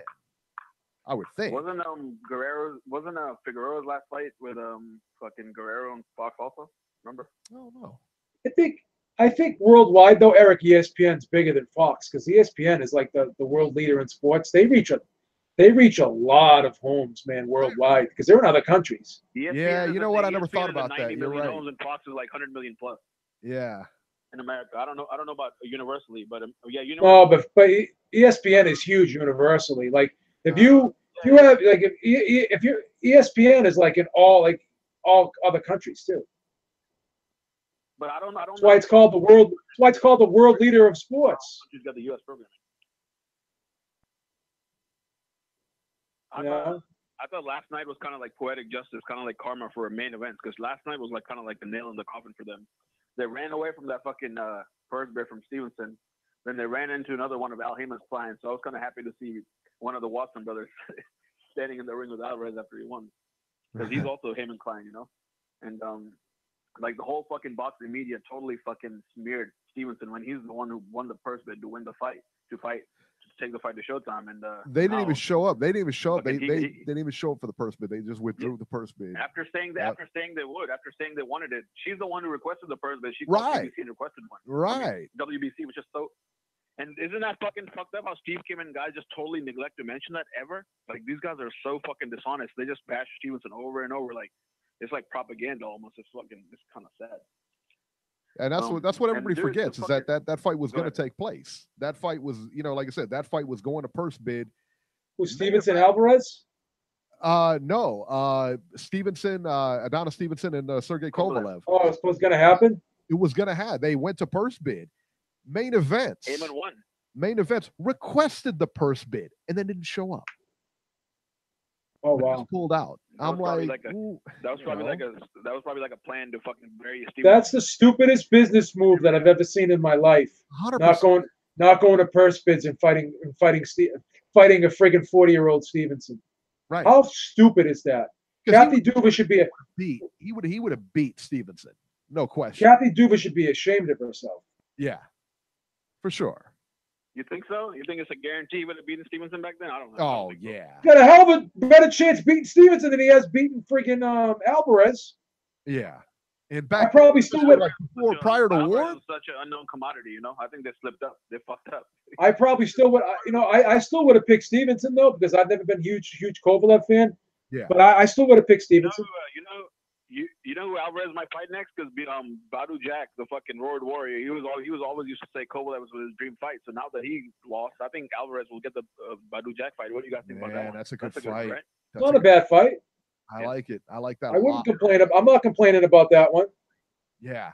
Badu Jack is solid, man. Badu Jack has got some fans there too now. That's the big. But fight. you know what? I got to give Stevenson credit, man, because he came back against Badu Jack. Told you guys, Stevenson's a beast. I thought Badu Jack won that fight. It was a draw. That's right. It was a draw. And Badu Jack didn't start until like the 6th round or 6th or 7th round. He was getting pummeled in that fight. But did you see how Stevenson came back in rounds 11 and 12? Yeah. Gotta give him credit for that, man. Good. It was good stuff, man. I was surprised. Yeah, Jack always lets people into fights. DeGale also came back a little bit in the 11-12 round. Yeah. How many close fights has Jack been in? Jack's been in the DeGale fight, the Groves fight. Yeah. Wow. Did a lot of nail biters, that guy. He sometimes goes on like a cruise control and kind of forgets what to do. Yeah, man. But he's a solid fighter, though. He is. I think he should fight. I think Alvarez will whoop fucking Bivol. Like I'm not impressed by anything that Bivol did last night. I was way more impressed by Alvarez, to be honest. Like complete without any bias. I was way more impressed by Alvarez. What do you guys think? Well, I mean, yeah. I mean, given the fact of what he did against the opponent he did it with, but you're looking at Sergey Kovalev couldn't knock out Chilemba either, and that was a Sergey Kovalev prior to Andre Ward, and he beat Ward the first fight. I thought anyway. But didn't we knew Chilemba was a tough fighter. Alvarez's game last night. Didn't you see way more skills from Alvarez than Bivol? Like I thought Alvarez. Oh yeah, yeah. Alvarez is a lot more versatile than Bivol, in my opinion. And listen, man, I wouldn't say that Bivol is a pound for pound fighter like they did last night. I wouldn't say that. But I thought, like I said, man, I thought both fights were going to be excellent fights last night because I had Chilemba. I knew Chilemba and Bivol. I thought that was a great fight. I really did. I thought going into that is a solid matchup for both guys, and it's going to be a hard fight. Turns out it wasn't that hard. I mean, it turns out that Bivol really did. I thought he did a pretty good job in that fight. Can we agree that Kathy Duva may be one of the worst promoters of all time? Praising him so too much. That's why. Hold on. What was that, Beeb? Can we agree that Kathy Duva may be one of the worst promoters of all time? Remember in the Ward rematch, how she couldn't even secure a payday for Kovalev? Well, he was basically not only that. I mean, Ward was paid off the gate. Remember, he was getting paid off the live gate. The fight. Yeah, it was terrible. It was terrible. Ward knew. Ward knew. But Ward knew. Listen, though, Ward knew that he was only going to get paid from the gate and the pay-per-view. So what did he do? He didn't help him out because he didn't like him. And he was guaranteed $5 million, so he didn't give a shit. Yeah, right. Kovalev didn't even have a guaranteed purse for the rematch. How freaking sick is that? We talked about that too, man. It was like, I mean, she's the worst promoter I've ever seen in my life. Horrible. His guaranteed purse was $0. $0. He was just getting a He had cut. no guarantee. He was basically going to get paid off at the live gate and the pay-per-view. He probably made $100,000, $200,000 for the fight, for the rematch. What do you say? It's like Don King in '92.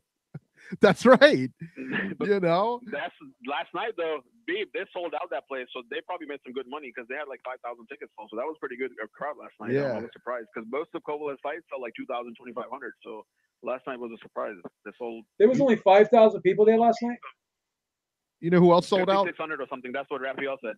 Okay. Hey, Jason, you know who else sold out last night? UFC sold out Staples Center. How about that, son? How about that, son? Oh yeah, Beeb, Uncle I was telling Dana's Eric, son. I was looking at the purses. I was looking at the purses from last night. Demetrius Johnson, TJ Dillashaw, and Cody Garbrandt all that combined their purses, and they still didn't make as much as Mikey did against Easter. What do you think about that? Where does he come up with this? He has Where does he come up with this stuff? I don't come He up. has no idea. Look at these stats. I got a good job for you. We're going to hire you at Beeb Industries. You're going to be our statistician. He's going to turn Beeb's Industries into winning records instead. We have you be our statistician. Mikey got 1 million plus games, and all three of them got 400 and 300. You plus. have That's it. you So have no idea what they made because son, they all get a cut to the pay-per-view and everything like that. You have no idea what you're talking about. Only the main event gets the pay-per-view cut. You so have not again, everybody I'll say it again. not You everybody gets have pay-per-view no points. idea what you're talking about because you're wrong as usual. Again, Oh my god, you're wrong. I'm telling you, the person This that is commission released. Listen, I can't take a guy seriously who believes that people spar in 22-ounce gloves. I can't do it. I didn't Can't say do it. Some fighters use them. Retard, relax. Go on Amazon right now, Eric, and type in 22-ounce glove. You know what it's gonna. You know what the search for reply come back at? LOL. What the fuck are you talking about? It comes up with 22-ounce gloves and $3 bills. 22-ounce gloves. Guys, that Wilder versus Fury fight is gonna be one boring hug fest. I'm telling you. Fury is gonna hug him up and cover Wilder's him your all night boy. like a fucking blanket. That's what's gonna happen. Wilder's your boy. Friend of the show. Wilder's my boy, but Fury is probably one of the worst fighters to watch. Like he's probably the worst fighter I've ever seen in my life. Come He on, does man. nothing good in the Quick question for you, Jason. Quick question for you and everyone in the chat. Does Fury Wilder do better business than Joshua Povetkin? Yes or no? what kind of I'm going to say yes. I would I'm say saying yes. I would say yes. Actually, let's get to that. Let's get to that. Hell no. What kind of business? Pay-per-view? Yeah. Yeah. Hell no. Come on, dude. Hell no. AJ Fury- is a superstar in England. Wilder is not. So that's not. No, Wilder Fury pay-per-view in England. You don't think that would do more than AJ Povetkin in England? Fury's a big name in England. Like a mainstream Beeb. AJ is like the David Beckham level now. Fury is not like that big in UK. It's like fucking like I don't know. AJ is like the new Beckham. I don't know. He's the poster boy. I don't know. He's pretty I don't popular. know. Fury's pretty popular. All right, man. We're gonna get running because we're gonna go to the fights. We still haven't done the fights over yet. Hang on, Jason. We still haven't done the fights yet for next week, and then we're gonna get to the news where we talk about Fury real quick. So, Jason, we're gonna get running, and we'll get back to the phones here in a little bit. Thanks, guys. All right, man. Thank you. Next week's fights. Let's bring it up here because it is very barren here. August 8th, is that a Wednesday, Beeb? I don't know. Double check for you. Robbie, you know, this is why I need Robbie. It's Robbie. Dates. Wednesday. August what, 8th? Yes, it's a Wednesday. That's a Wednesday, correct, sir. All right. From Hollywood, California on 360promotions.us. It'll be on 360promotions.us. Ali Akhmedov versus Jorge Escalante, 6 rounds cruiserweights. Brian Caballo versus Tavares Teague, 6 rounds welterweights. Now, in case you're wondering what 360 Promotions is, this is Tom Loeffler's group. So he's doing like smaller fights or with up and comers and everything like that. That'll be on 360promotions.us on the internet on Wednesday, August 8th. Now, Friday, August 10th, from LA on Estrella TV, Emilio Sanchez versus Christopher Martin, 8 rounds featherweights, and Hector Tanajara versus Emmanuel Morales, 8 rounds lightweights. Let's see what else. On Telemundo that same day, Daniel Lozano versus Ricardo Espinoza, 10 rounds bantamweights. On BN Sports, friend of the show. Max Orneals versus Raymond Tabagon, 12 rounds bantamweights. And let's see what else we got here. It is barren. Let's go to August 11th, Saturday. On Facebook Watch, Jesus Rojas versus Joseph Diaz Jr., 12 rounds for Rojas WBA regular featherweight title.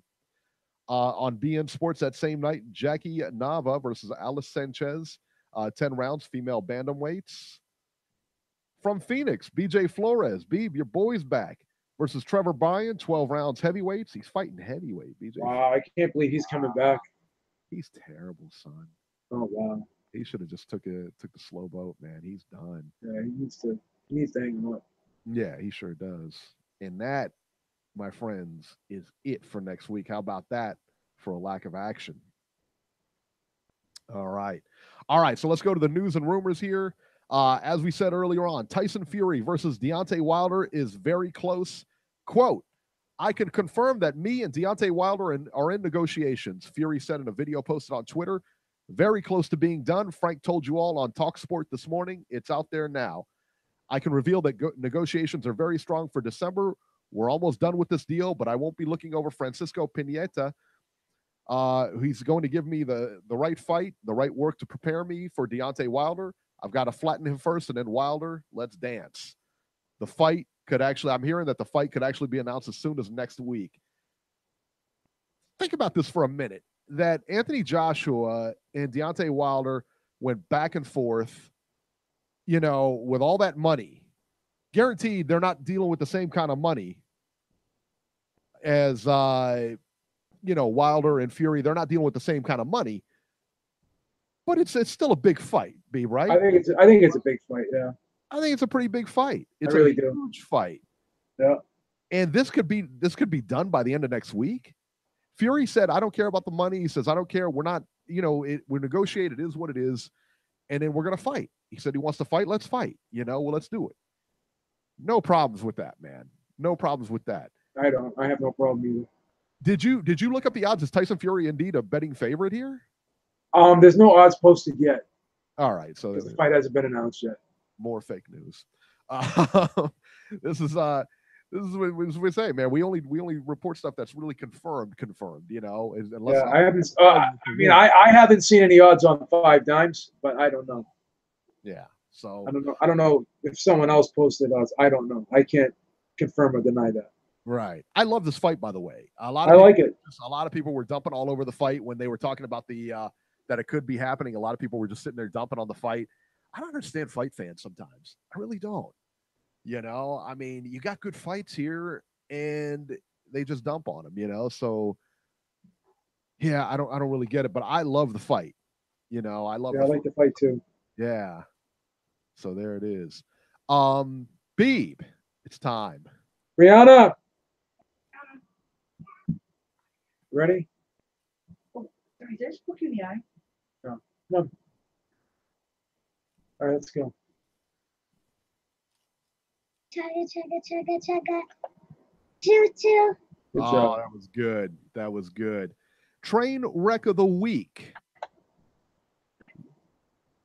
DAZN and Matchroom are the train wrecks of the week here. Jesse Vargas and Thomas Delorme are expected to fight in Chicago on October 6th. This fight will be the main event on the first DAZN Matchroom card in the United States. This is what they chose. I got to tell you, Eddie Hearn will have to do a whole lot better than this if he wants to make it here. Arthur Beterbiev, and Big Baby Miller are expected to be on the card also.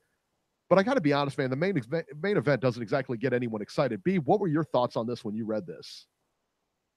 Very uninspired for this. I just don't think it's something you want to start it off with, man. This is definitely not a big card. I know that you're going to have Anthony Joshua and Povetkin. That's a pretty decent card, and I know you can't have a home run every time out, but you should make a good first impression. They have somewhat of significant fights or good matchups on the first one at least. So totally underwhelmed with this. 100%.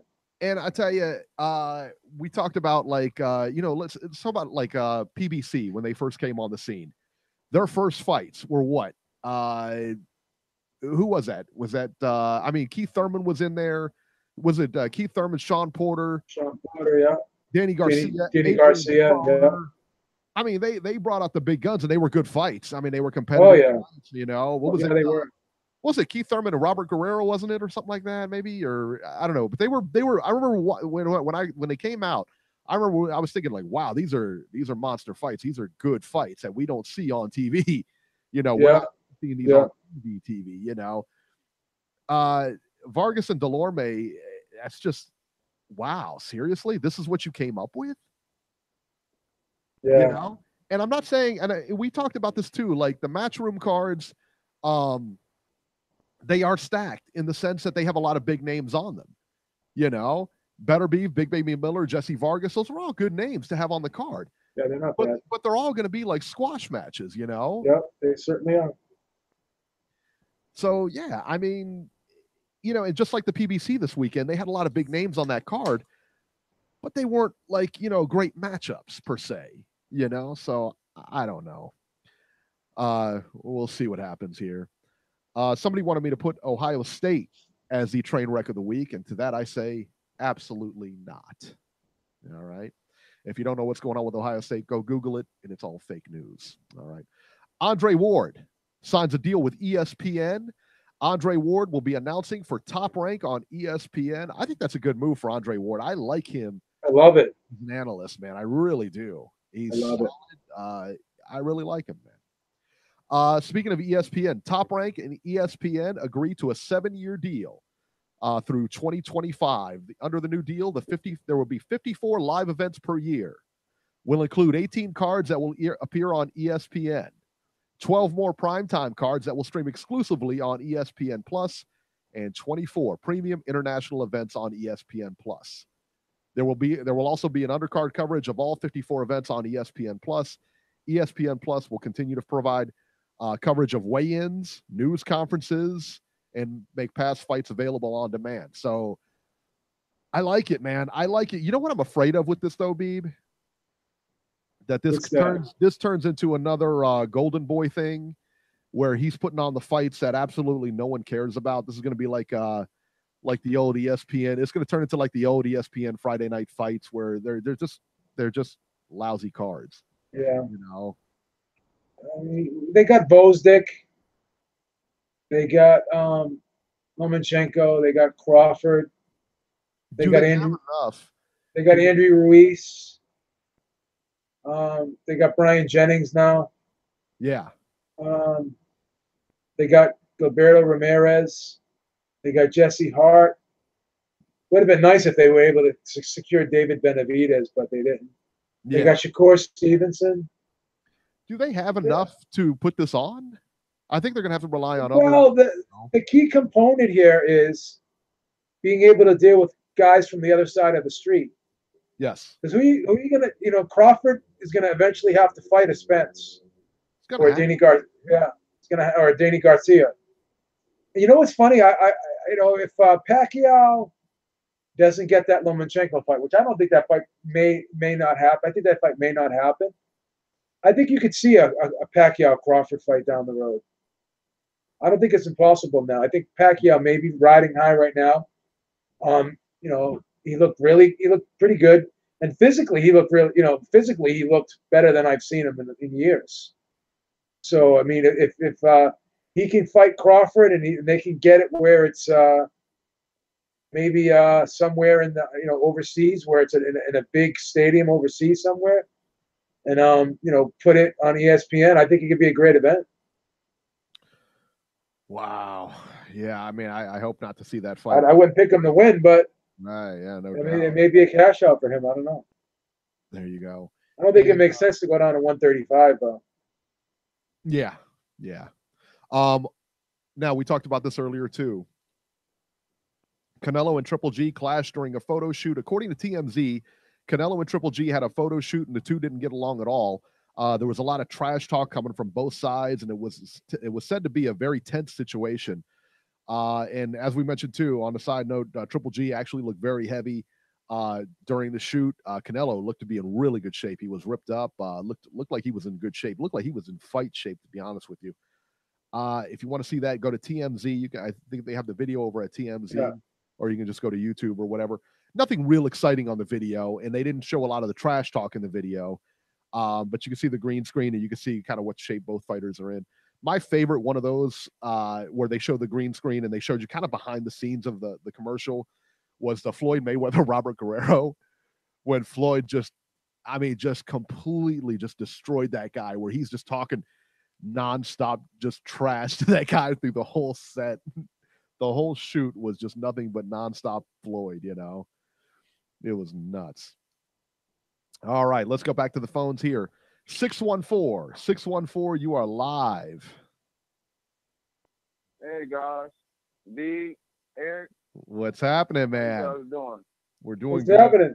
Ohio and Market. That's it. What up? First of all, great show. I caught a little bit of the end of it. Well, I'm in the middle of it very early. So, but anyway, Bobby Jack versus Alvarez. That'll be a good fight, man. I think that'll be a good fight. Matter of fact, I can make that prediction right now. I think it ends in a draw. That's a draw. I tell you what, man, that's Badu Jack's MO anymore, man. His fights end in draws. Yeah. That's the only one where a draw might be even money, you know? I mean, yeah. You can't lose, though. Right. Exactly. It's hilarious, but that is a good fight, though. I think it's a good fight. Kovalev, I've seen the fight, man. Kovalev he turned it up. I want to get on with this Harold Letterman. Come on, guys. Did y'all talk about this earlier in the show? I did. Oh my God. He had him up 5 rounds to 1? That's terrible. That's a terrible scorecard. Who had Kovalev up 5 rounds? I said, there is no way in hell. Beeb. You got this guy at 5. Beeb had Kovalev up 5 rounds. Yeah, right. Beeb I had it 3-3 after 6.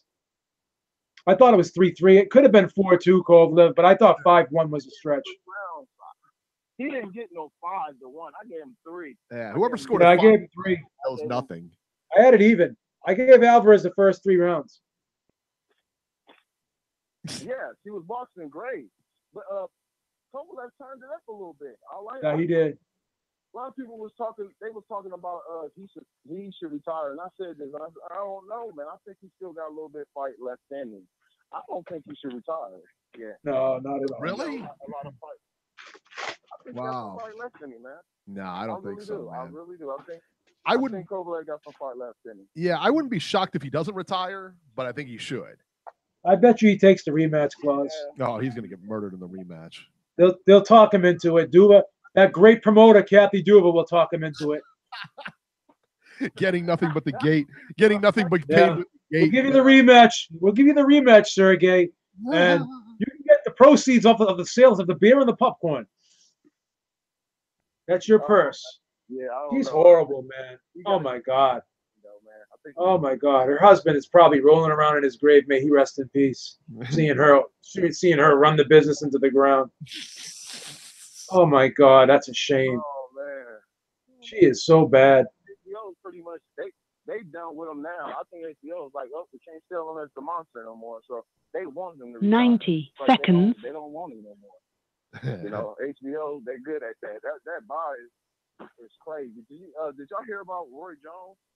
Or what he said about Earl Spence and Mikey? No. He said that he believes the dangerous fight is Lomachenko. He thinks Mikey can beat Earl. Lomachenko is more dangerous. Roy Jones says a lot of crazy stuff, man. He's been hitting. He says a lot of stuff. 60 man. seconds. No disrespect, but he says things out of left field sometimes. Yeah, he does. He does. Yeah, I don't take nothing seriously he say anymore. He called Wilder a bum. He was like, okay. He called Wilder a bum? No, come on, man. Yeah. He called Wilder a bum. He called him he took a picture with Tyson Fury. This was probably about 2 months ago. Oh. And he said Wilder a bum. And he said, and the real champion, him and AJ, I guess he called both of them. He said the real champion is Tyson Fury.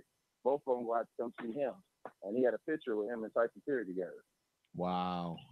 So it was just, it was on social media. But I was just like, wow, whatever. He's been hit too many times in the head. Yeah. But and then he said Kovalev should retire last night. Meanwhile, he came back 50 times. Yeah, but I mean, Kovalev will come back against like Shabransky's or something. But yeah, you're right. I mean, he came back. I mean, he should have retired after the Glenn Johnson fight. When Glenn Johnson starched him, that should have been it for him. He should have never came back after that. Roy Jones Roy Jones came back like 50 times after that and fighting like MMA guys and come on, man. It was rumored he was supposed to fight one of his fans. That's right. You remember that? Yeah, and they wouldn't sanction it. That's how he ended up fighting that dude from MMA. That he was supposed to fight one of his fans, and they were like, "No, we're not going to sanction that because it could be anybody." Yeah. I mean, just draw him out of a hat. It was crazy. It was crazy. I'm going to New York. Man. Fight the janitor. The last time I went to New York was with Hank Lundy and Terrence Crawford. I drove pretty much 9 to 10 hours to New York. Never again will I drive though. Are you flying up? Much. Yeah, I'm gonna fly. Nice. I'm gonna fly, man. I gotta go. I gotta go see my boy Sean. All right. Between us, I might be walking down the aisle with him, man. So, that might be a big surprise. I'll see me with that right hat. What? That'd be awesome. That would be sweet.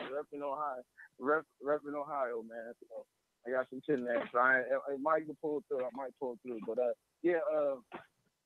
what I was about to say about the trip. This is my second time flying, so it's gonna be my second time flying, man. And I'm a little scared, but I'll get through it. Yeah. I'm not about to drive. That's what is that? That's about a 10-hour drive, I think. Yeah, that was a long drive though. So yeah, I'm definitely ain't gonna take that one. I enjoyed myself the last time I went. So New York's awesome. Have a good time in here too. Love New York. Yes. Eddie Hearn's card, man. Y'all was just talking about that. Man, it almost came the way I said it was going to happen. I predicted that before he even signed fighters. I said his headline card was going to be Rod Salka against Hank Lundy. I said this about 2 months ago. That was my prediction. So I was a little close, but I had Rod Salka and Hank Lundy as his headliner before he even picked any fighters. Those were the ones I thought he was going to grab up. But Vargas and Delorme. Yeah, and it's not a bad fight. It's not a bad fight. Not really a fight I would headline. Not the headline. No, and Everybody definitely not to open fight. up in the United States, man. Yes. Come on, man. Friday night fights would have been good for that. Right. Stay at home, keep right. my feet up, so I can't see that being his opening. I hope he do good. I'm not buying it. I'm not getting this off. A lot of people was asking me, you wouldn't get it if they had Ohio fighters? No. Not getting it. I'm not getting it. So I'll be waiting, listening to the results. But that's it, guys. I ain't got nothing else to say. Love the show. Y'all keep it good. All right, man. We appreciate your call, man. Beeb, all the best callers come from Ohio. Correct. All right. Last caller of the night, 510. I believe this is Oakland, from Oakland. 510. Well, you're live. What's going on, gentlemen? How are you? Good. It's Jake, man. I called in a few weeks to talk to you guys.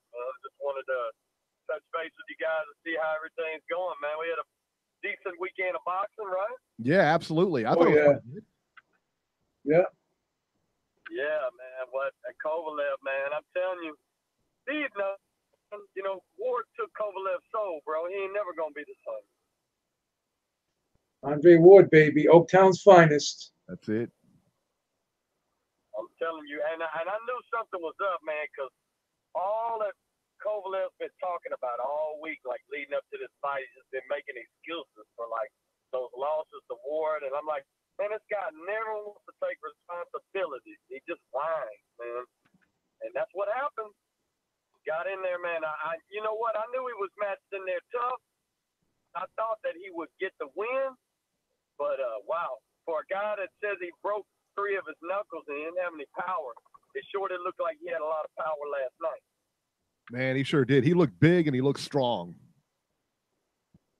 He really did. He really did, man. But I'll say it like this, man. I picked Bivol to beat everybody at light heavyweight. That boy looks good, man. To go 12 rounds on your feet moving like that, there's nobody at light heavyweight doing that, man. I liked him. I liked what I saw last night of Bivol, especially against Chilemba. Chilemba's a tough, durable fighter. I thought he looked great, man. Yeah. A lot of people, he got a lot of hate for him, man, but I thought he looked good. Yeah, I mean, didn't Kovalev went 12 rounds with Chilemba, right? Yeah, prior to Ward. Yeah, that's a tough guy, man. Yeah, a tough little puzzle to solve. But other than that, man, what you guys think about any of the other fights? What you guys think about the Devin Alexander and the Berto fight? You know what I said earlier in the show, I didn't even watch it. I was so unimpressed with that card, and I didn't want to see Berto and Alexander. I thought it was a solid fight. Yeah, I didn't catch it. I enjoyed it. I thought it was a good fight. I thought Berto eked it out though. I still like watching. I still like watching Devin Alexander, man. I think he's still got some kick in him, you know. But yeah, man, I want to touch base with you guys, man. What's the next big fight card coming up? Boy, let me see here.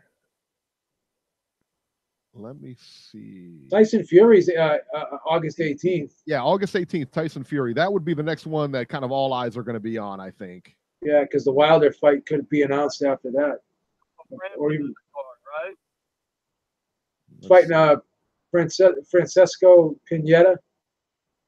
Yeah, Pineda. Yeah. Oh, yeah. And it's not a huge fight in the sense that, you know, it's not a huge fight because nobody really knows who Pimento is or Pineto. But Pineda.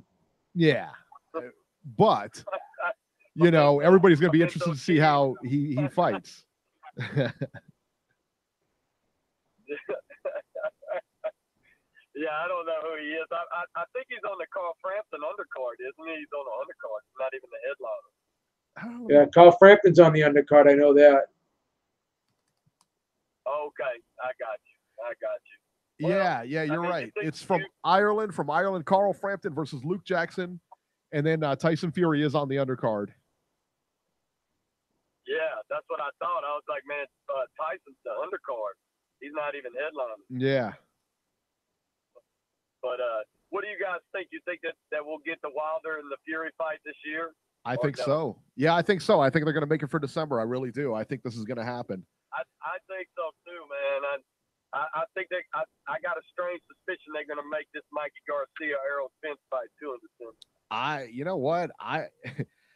That would have shocked me like last week. It wouldn't shock me anymore. He keeps talking about it. Yeah.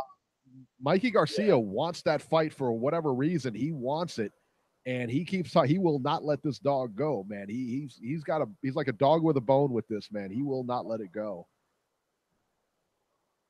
Man, if he makes it out of 9 rounds with Spence, bro, I'm gonna give him props. Oh, I'm gonna give him for sure. Props, bro. I don't see it, man. I don't see it. It's too big. Spence is way too big. Too big. Way too big, man. I said it like this. I don't know what he's thinking, bro. Kell Brook was a big welterweight, right? Kell Brook was a huge welterweight. Spence was a bigger welterweight. You know what I mean? Yeah. And then for you to come back, right. I mean, for Mikey Garcia to come up in weight to fight that guy, 12 pounds to fight that guy. And I know he fought Honor at 140, but coming up 12 pounds, that's where he's comfortable. Yeah. Man, that's a tough out. I don't know what he's thinking tough, about. Man.